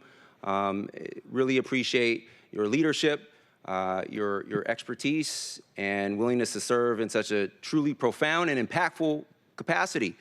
This is quite literally going to help save lives and provide sustainable funding paths so we can better look after our robust transportation network and infrastructure. So your work matters and is greatly appreciated.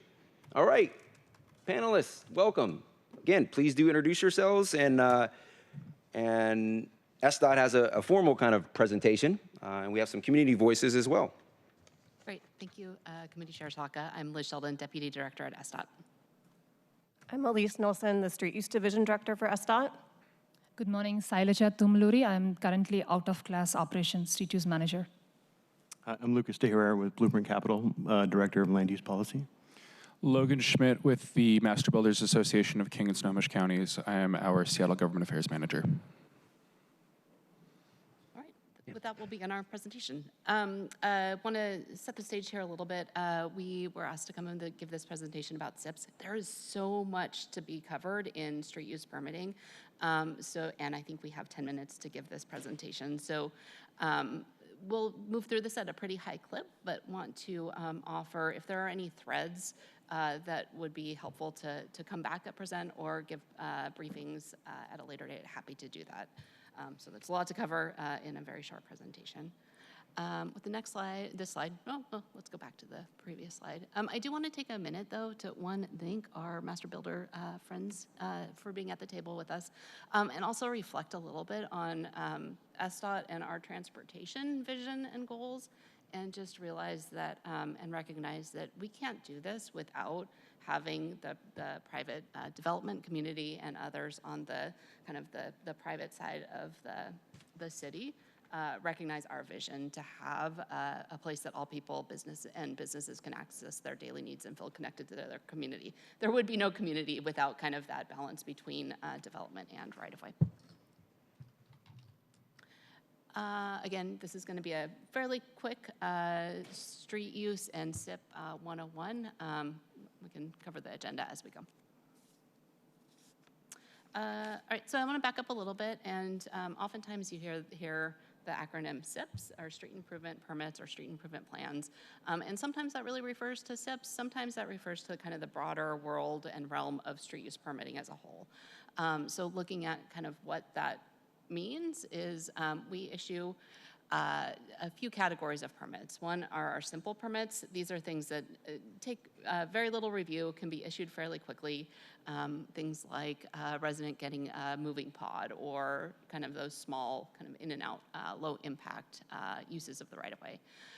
The second and by far most issued permit that we have are what we call right-of-way use permits, and those can include either like a private developer using the public space for storage or cranes or loading. It also includes all of our utility partners as they are doing kind of maintenance work in the right-of-way. So PSE having to, you know, fix a gas valve or some small amount of work that is basically straight restoration. And then our larger construction permits are called major permits, and they are both street improvement permits, which are generally kind of private development or civic projects, and then utility major projects where utilities are actually adding new infrastructure into the public right-of-way. I think it's about 2/3, 1/3. It varies a little bit on those major permits between kind of the SIP permits and the utility major permits. And then finally, our public space management permits. So these are not construction use of the right-of-way, generally activation permits, so things like sidewalk cafes, block parties, and then they can be used for kind of long-term management of the right-of-way. So things like if someone needs to build a retaining wall in the right-of-way or a rockery. And the next slide. So in context, street improvement permits are under our major permit category and are really make up 5% of the overall number of permits that we issue through the street use permit division. But they are a catalyst. So they are a catalyst for a lot of those other permits. So both for kind of those use of right-of-way permits as developers are working on private property using space in the right-of-way.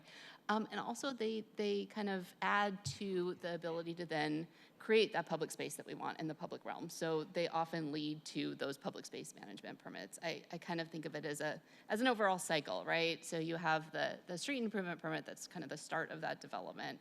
And then after that, you have the public space management permits that are really managing the right-of-way and the activation in the right-of-way. And then you start getting into more of those right-of-way management permits where there starts to need to be some maintenance in the right-of-way, either the utilities or private buildings needing to do work on their frontages. And then you get to the end of kind of that building life cycle and are starting to look at, again, what that redevelopment looks like and back to the SIP permit. All right, so next one. I think this is when I take over. All right, so what is a SIP? It's our most complex permit type. They involve new infrastructure where we need an engineer and a survey to help design and guide the design. It involves multiple stakeholders, a variety of city infrastructure assets, and many different codes and rules we have to consider. There's also as-built records after the construction, so we can document that new infrastructure that was added. The Seattle Department of Construction or Inspections, or SDCI for short, they determine what improvements are required for a project based on the land use code. Our role in SDOT is to review and approve the improvements in the public right-of-way and issue permits for their construction. Typical projects that require a SIP include projects that have new curbs, sidewalks, or frontage improvements, water, sewer, or stormwater main extensions, new paving or street widening projects, where you're adding more than 2,000 square feet of new impervious surface, and also major projects such as our light rail extensions. Here, I don't expect you to be able to look at this plan set, but we wanted to include a few screenshots so you could see kind of what a SIP looks like. This is the Grand Street Commons project near Judkins Park Light Rail Station, and it includes over 700 new homes, including a mix of affordable housing near a transit station. You may recall this project because it came to City Council for a street vacation. And like I said, I don't expect you to be able to see these plans, but the point is that SIPs are quite complex and comprehensive, and the review includes considering roadway, utilities, pedestrian and bicycle facilities, and how they'll connect well with that private development. Here's another picture. This is from Google Street View, so you can see the same project before and after. SIP projects are critical in helping create livable and vibrant streetscapes as we develop more housing and jobs in Seattle. And just imagine how great this will look in a few years as the street trees continue to grow larger and new businesses and residents continue to move in and add amenities such as outdoor cafes that will only add to the area's vibrancy. We have critical links with SDCI, and we work closely to make sure that the on-site improvements and street improvements will work well together. We have tie-ins with our SIP process and SDCI project to make sure that the design doesn't move too far ahead of the building permit. We also don't hold up the issuance of the building permit, but we do continue to work with the applicant on their SIP. And then during construction, we're coordinating between our inspectors and SDCI inspectors to make sure that all the required street improvements are completed before the certificate of occupancy is issued. In summary, we want to relay that SIP projects help transform streets to create the future streetscape we envision for Seattle. In addition, these types of projects that we're talking about today, in addition to the projects we're talking about today, SIPs also are a tool for permitting major civic projects. This slide features some of our more recent examples, including the Ocean Pavilion on the Waterfront, Climate Pledge Arena, Washington State Convention Center, and Sound Transit facilities.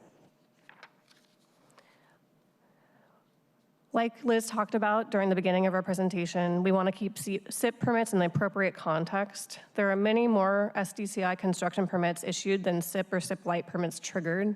We see less than 3% of overall construction permits requiring a SIP or SIP Light permit. And with that, I'll turn it over to Sailaja, who will go over the high-level process for SIP and SIP Light permits. Thank you. As you can see here, this is a flow schematic, high-level flow schematic. We have two groups that closely work on the SIP projects from a very early on in the process. We provide early guidance to our applicants in the development community right from the preliminary assessment report, where we inform them of the various type of permits that are required and then guide them through once they submit an application with us, where we provide initial conceptual approval on where these curbs and sidewalks that Alice has showed has to be placed. And as we get that conceptual approval and then tie in with SDCI, their MUP application, we move forward into more detailed design review of the 60% design. And that is where we make sure all the utilities are coordinated and make sure that both the right-of-way and the private property is seamlessly connected so that, as people are moving and vehicles are moving, there is a continuous path forward. And after that, we further deep dive into the holistic review of the 90% stage, where we make sure everything is coordinated on this complex design. And we continue to provide them the approval process and also oversight during construction. Well, as SIPs, as we heard, is definitely more complex, and as you have seen, and as more and more pedestrian circulation improvements are important in the city, we introduced a fast-track SIP Light process in 2020 in the height of the pandemic. And this is for small-scale street improvements. But after we implemented in 2020, we started working back with our MBA partners in 2023 after we came back into the offices and understood there were some pain points. So we closely worked with the MBA community and the engineering community and then further refined the process.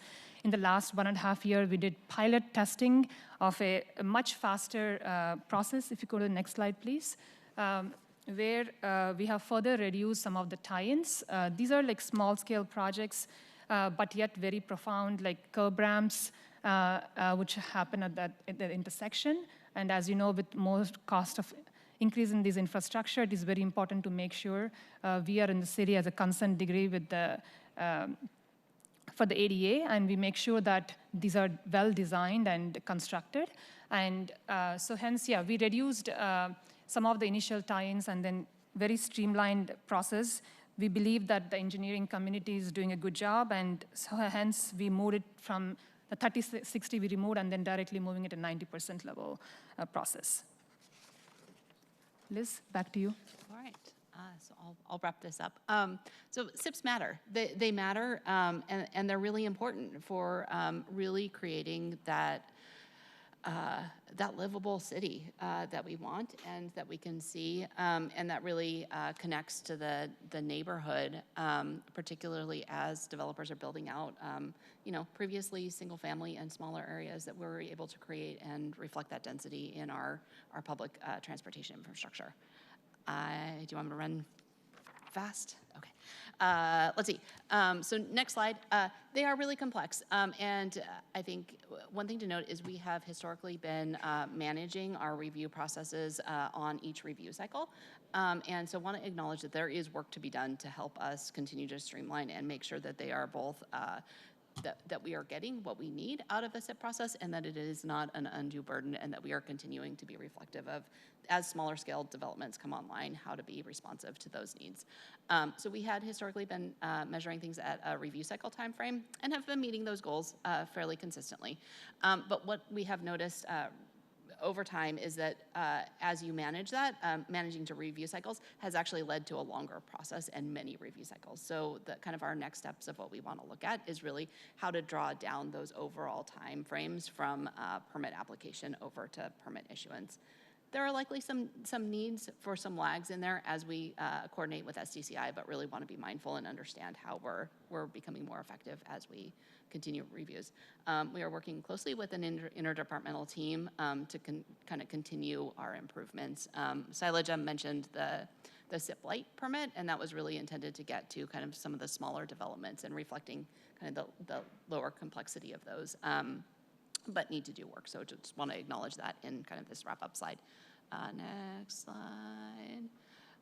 Again, this is looking at a different version of how long it takes to get to a permit in calendar days.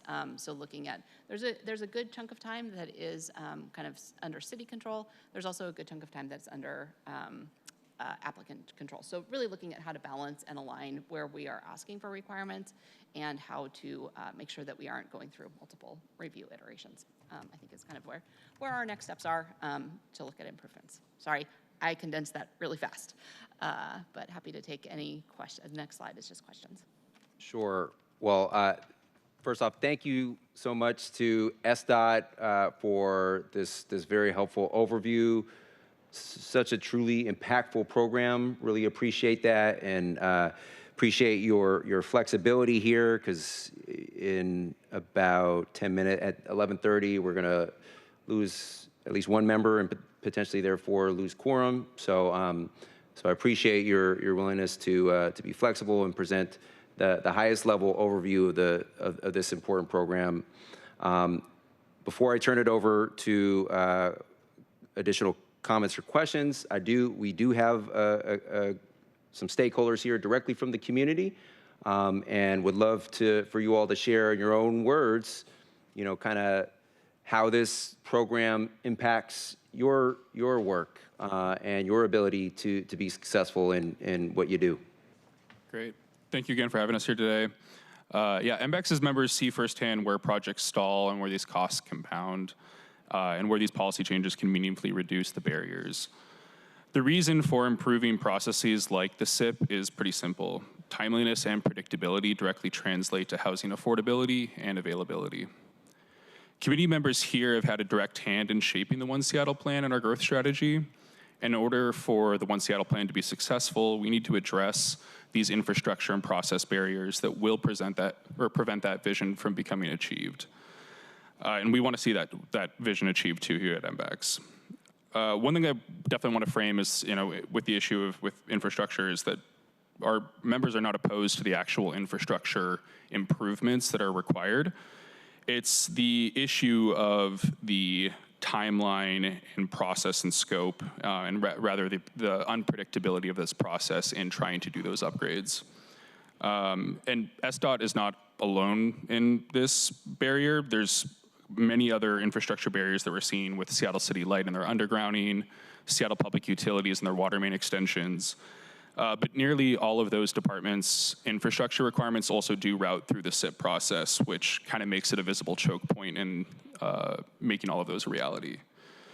I'll have Lucas kind of talk a little bit to some of the costs with some of these projects. But for us, yeah, we would like to see some more published standards and review timelines, as well as some of those performance benchmarks, on having those broken down by project size and type, as well as some of the actual infrastructure requirements. Clarifying and reducing the number of reviewers. I think that's a big issue, is as sort of SDOT mentioned, there's a lot of third-party reviewers. It goes to SDCI, traffic ops, SPU for other comments, which do delay the process outside of SDOT's control to some degree. But yeah, just want to say thank you again to my SDOT counterparts here for this, and Chair Saka for having us all here today.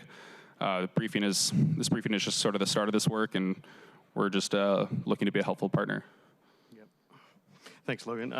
Yeah, I'll just say for Blueprint, what we mainly work on is infill middle housing projects, and I think you'll see in the presentation today, you won't see any projects that are 4 or 6 units or less, but they're subject to the SIP process, and it's a major reason why we don't do projects in the city. We just can't, especially during this time, we can't take on the risk in the year-plus timeline of getting a SIP permit with a 4-unit project. So it's just a choke point for middle housing that really needs to be addressed. It's not scalable for small projects. Some examples are, minor improvements like alley crushed rock can cost us, up to $45,000 in total fees, and about $10,000 of that is really construction. That means for every dollar we're spending on construction, we're spending about $4 on permitting and design and engineering. So it's just a real challenge, especially right now with the market. And we can get a building permit in the city of Seattle in about 3 to 6 months. As you can see by the numbers, the SIP can take 3 to 6 times that length. So it just doesn't work with small development. And we want to do these improvements, as Logan alluded to. We want nice sidewalks, we want nice alleys. It's just the pain to get to that point is too much of a stretch for small developers to do. And right now, middle housing is suffering because of it. And in the land use code, maybe that's for another time, it has a big part to play in this, and so does SPU, and so does City Light. And like I said, the SIP process was designed at the height of mixed-use development. They were designed for big projects that take 2 years to build, a year to permit. That works fine in that timeline. 4-unit sites that take 3 months to permit and 6 months to build don't work with a SIP process. And I'll just use Kirkland as an example. They have an integrated process with their building permit. You submit one permit with all your on-site improvements with your building permit and all of your infrastructure improvements in the right-of-way, and we can get that permit in 6 months with everything. It's a little bit more upfront in design, and for us, a heavy lift to get it all designed and submitted. But in the end, a 6-month turnaround is worth it for us, and we would make that leap if we had more surety in Seattle, if we had those numbers. Thank you. Thank you. Appreciate the community perspective and voice on this important policy topic as well. And we want to give you the surety that you need to be successful. And I appreciate our partners at SDOT working hard every day to deliver on exactly that. It sounds like there's some opportunities for continued iteration, of course, with any program, but really appreciate the perspective. We'll note, before I turn it over to questions or comments, we'll note a couple things. First off, as was alluded to, this important program could have given the cross-functional, cross-policy nature of this program, it could have very well easily been presented in the Land Use Committee chaired by Councilmember Lynn. Given the housing nexus, it could have been very easily presented in the Housing, Arts, and Civil Rights Committee chaired by Councilmember Foster. Given the important economic development and labor pieces, could have been in, your committee that you chair, Vice Chair Rink, City Light, any number of committees, but I wanted to at least initiate this important conversation here today because it does touch so many different aspects of various policies, not just limited to the right-of-way, which of course SDOT generally owns and manages, or bears, I'll say, primary responsibility, not exclusive responsibility. And all right, let me acknowledge we have some youth in the room. We have that just arrived a moment ago, members of the Transportation Equity Work Group Youth Mentorship Program. Welcome, everyone. Looking forward to connecting with you all offline for a bit after this committee meeting ends, but welcome and glad you're able to kick the tires a little bit in terms of the nuts and bolts, nitty-gritty nuts and bolts of local government. All right, Councilmember Rink, or Vice Chair Rink, you're recognized. Thank you and welcome. And thank you all so much for the presentation. Appreciate the work that you do on this really important policy matter. And so thank you for walking us through both the body of work and then the steps you all have taken to try and streamline things. And also want to appreciate the insights that the builders at the table have shared on this matter.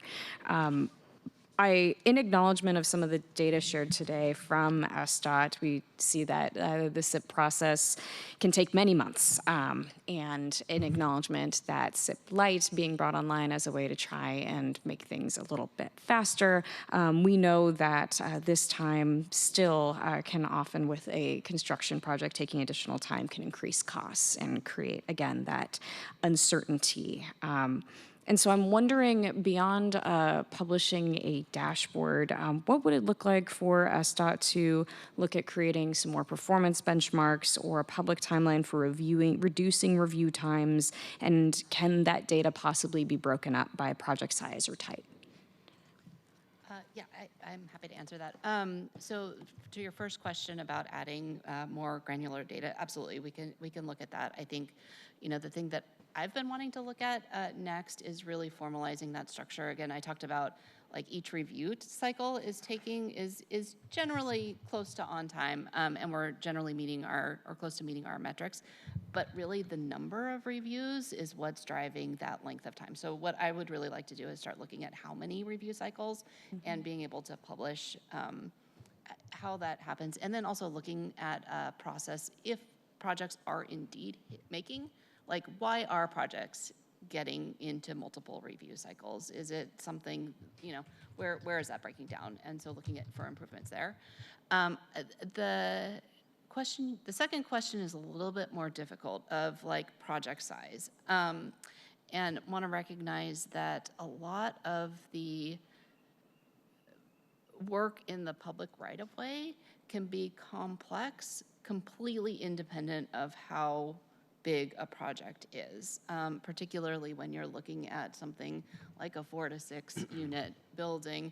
If it happens to be in a location with, easy grades to match, infrastructure that's already there, close to an already developed street, that's an easier kind of conversation about the engineering than when you are looking at maybe that same development in a closed contour alley that hasn't been improved, with other single family developments that have come at different grades over time, with potentially building into our existing right-of-way, right? And so it's hard to equate the number of units with the complexity that you'll have to see as far as the engineering that goes into making an accessible building that doesn't have drainage problems and has the utilities that are needed to serve it.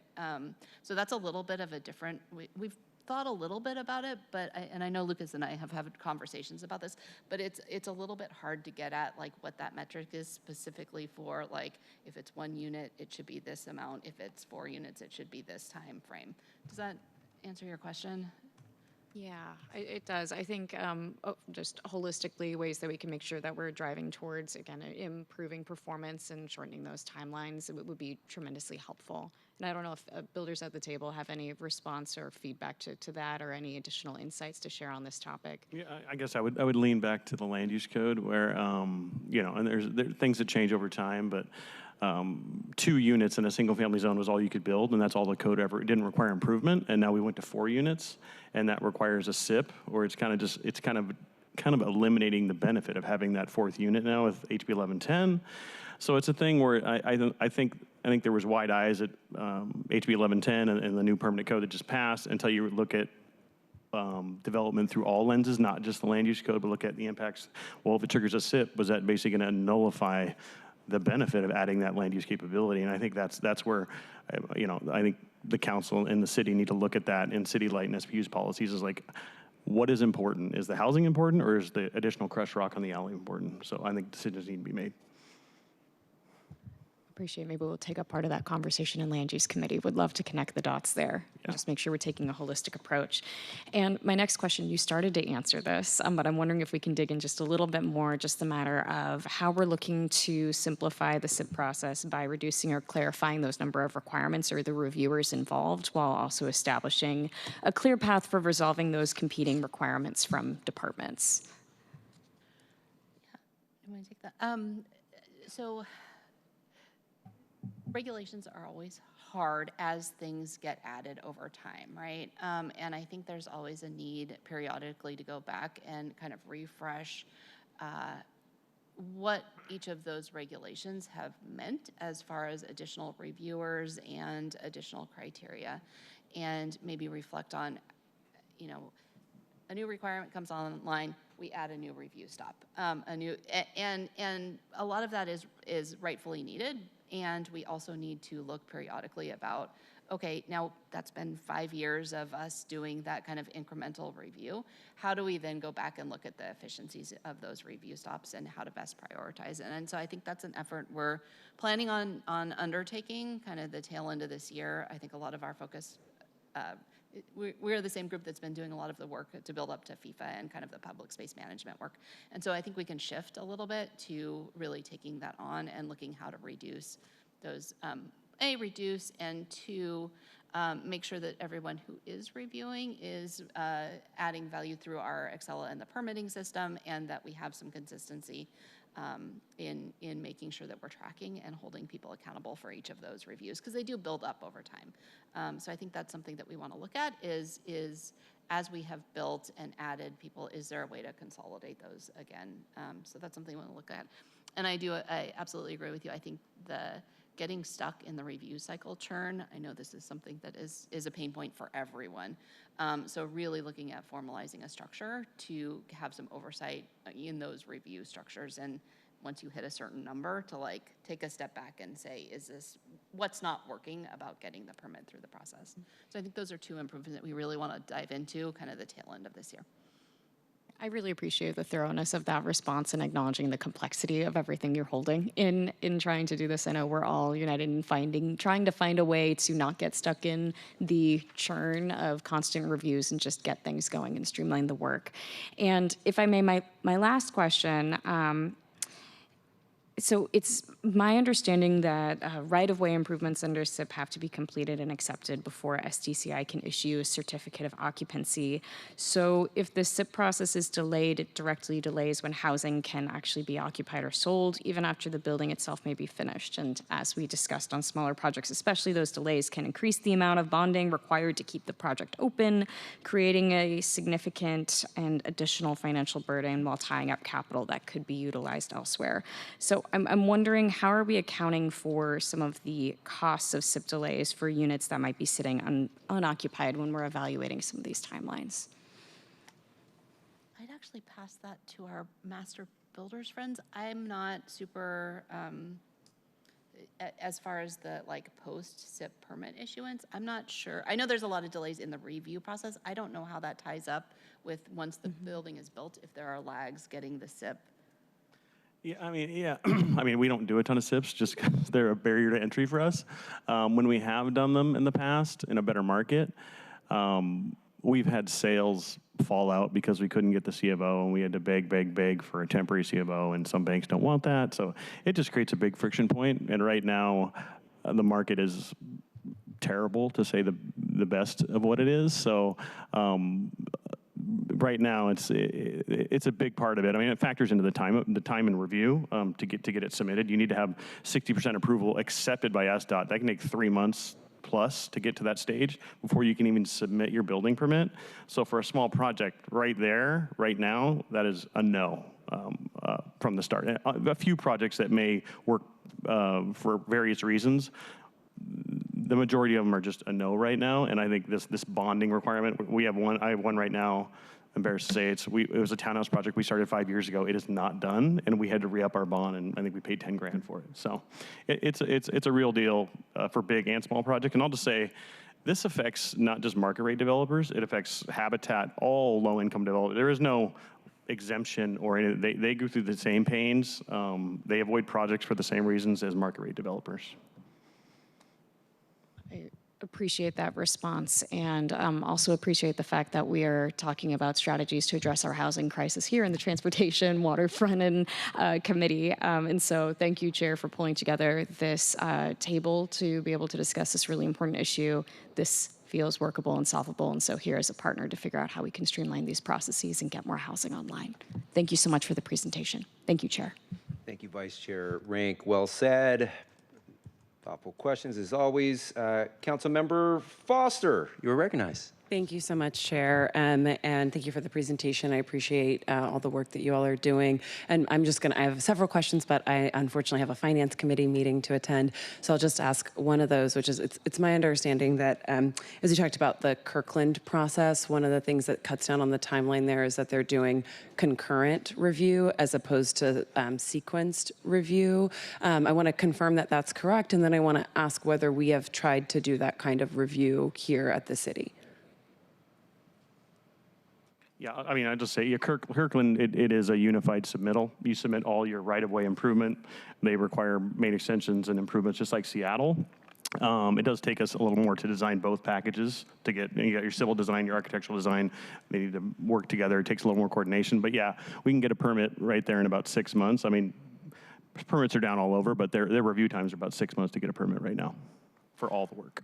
Yeah, and part of that too is Seattle, in most instances, has concurrency in their review process, so it's not necessarily an issue of the sequencing.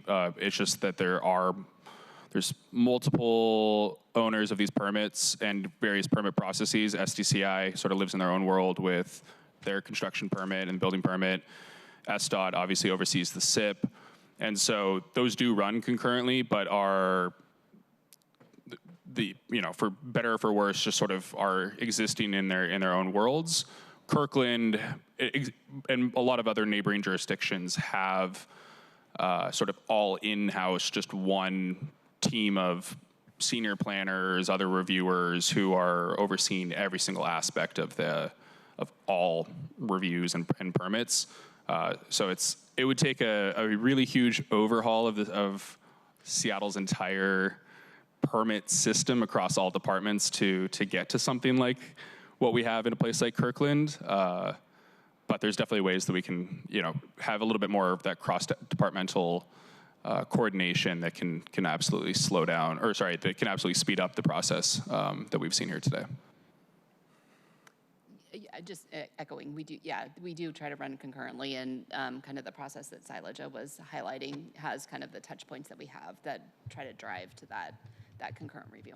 Got it. And I'll just squeeze in one more question before I have to run, which is, and I appreciate somebody bringing up the impact, not just for infill, which we are trying to support, and the way that this has impacted the implementation of HB 1110. I really appreciate that. And I appreciate that you also brought up the connection to our affordable housing providers and their costs.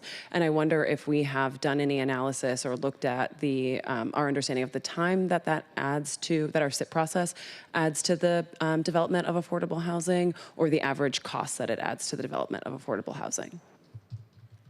I know Office of Housing has done some of that work. I don't have it here, but I can get it for you as follow-up. And Councilmember Foster, we've been in conversation with Habitat for Humanity, SCIPTA, and some of our other affordable housing partners who, are very much in support of today's briefing. We're kind of tied up with other commitments today, but we can absolutely work to sort of get you some of that data because they want to be part of this conversation too. Yeah, thank you for that. And the reason I raised that question, obviously, as chair of housing, I've heard this concern from a number of our affordable housing developers as well as our market rate developers. And it sounds the same, right? I think people believe in what we are trying to create with the streets and the kind of accessibility and the design that we want to have. And I've also just talked about the impact to their projects. In particular, when I hear from folks, it's around when they're working in areas where there isn't a lot of neighboring development. And sometimes that makes it a place that is easier for our affordable housing providers to acquire, but then shows up with additional costs because there is not a lot of neighboring development, meaning that there's a lot of street improvement to do. And so we've heard that concern from folks, and it's something I look forward to working with you all to continue to address. Thank you so much, Chair. Thank you, Councilmember Foster. Appreciate your feedback here, as always. Colleagues, any other comments, questions on this item of business? Seeing none, I will just say thank you again. First to our partners at SDOT for being here and providing this presentation, helping to shed light and bring transparency onto this important work. And then also our community partners as well who help, who are directly impacted by this work and kind of brought to life some of the cross-functional, cross-policy implications of this program. So appreciate everyone again. We have reached the end of today's robust meeting agenda. Our next meeting will be held on Tuesday, September 8th, special meeting at 2 p.m. Please note that this, again, will be a special meeting outside of our typical cadence. Is there any final business to come before the committee before we adjourn today? Hearing and seeing no further business to come before the committee, we are adjourned. It is 11:42 a.m. Thank you.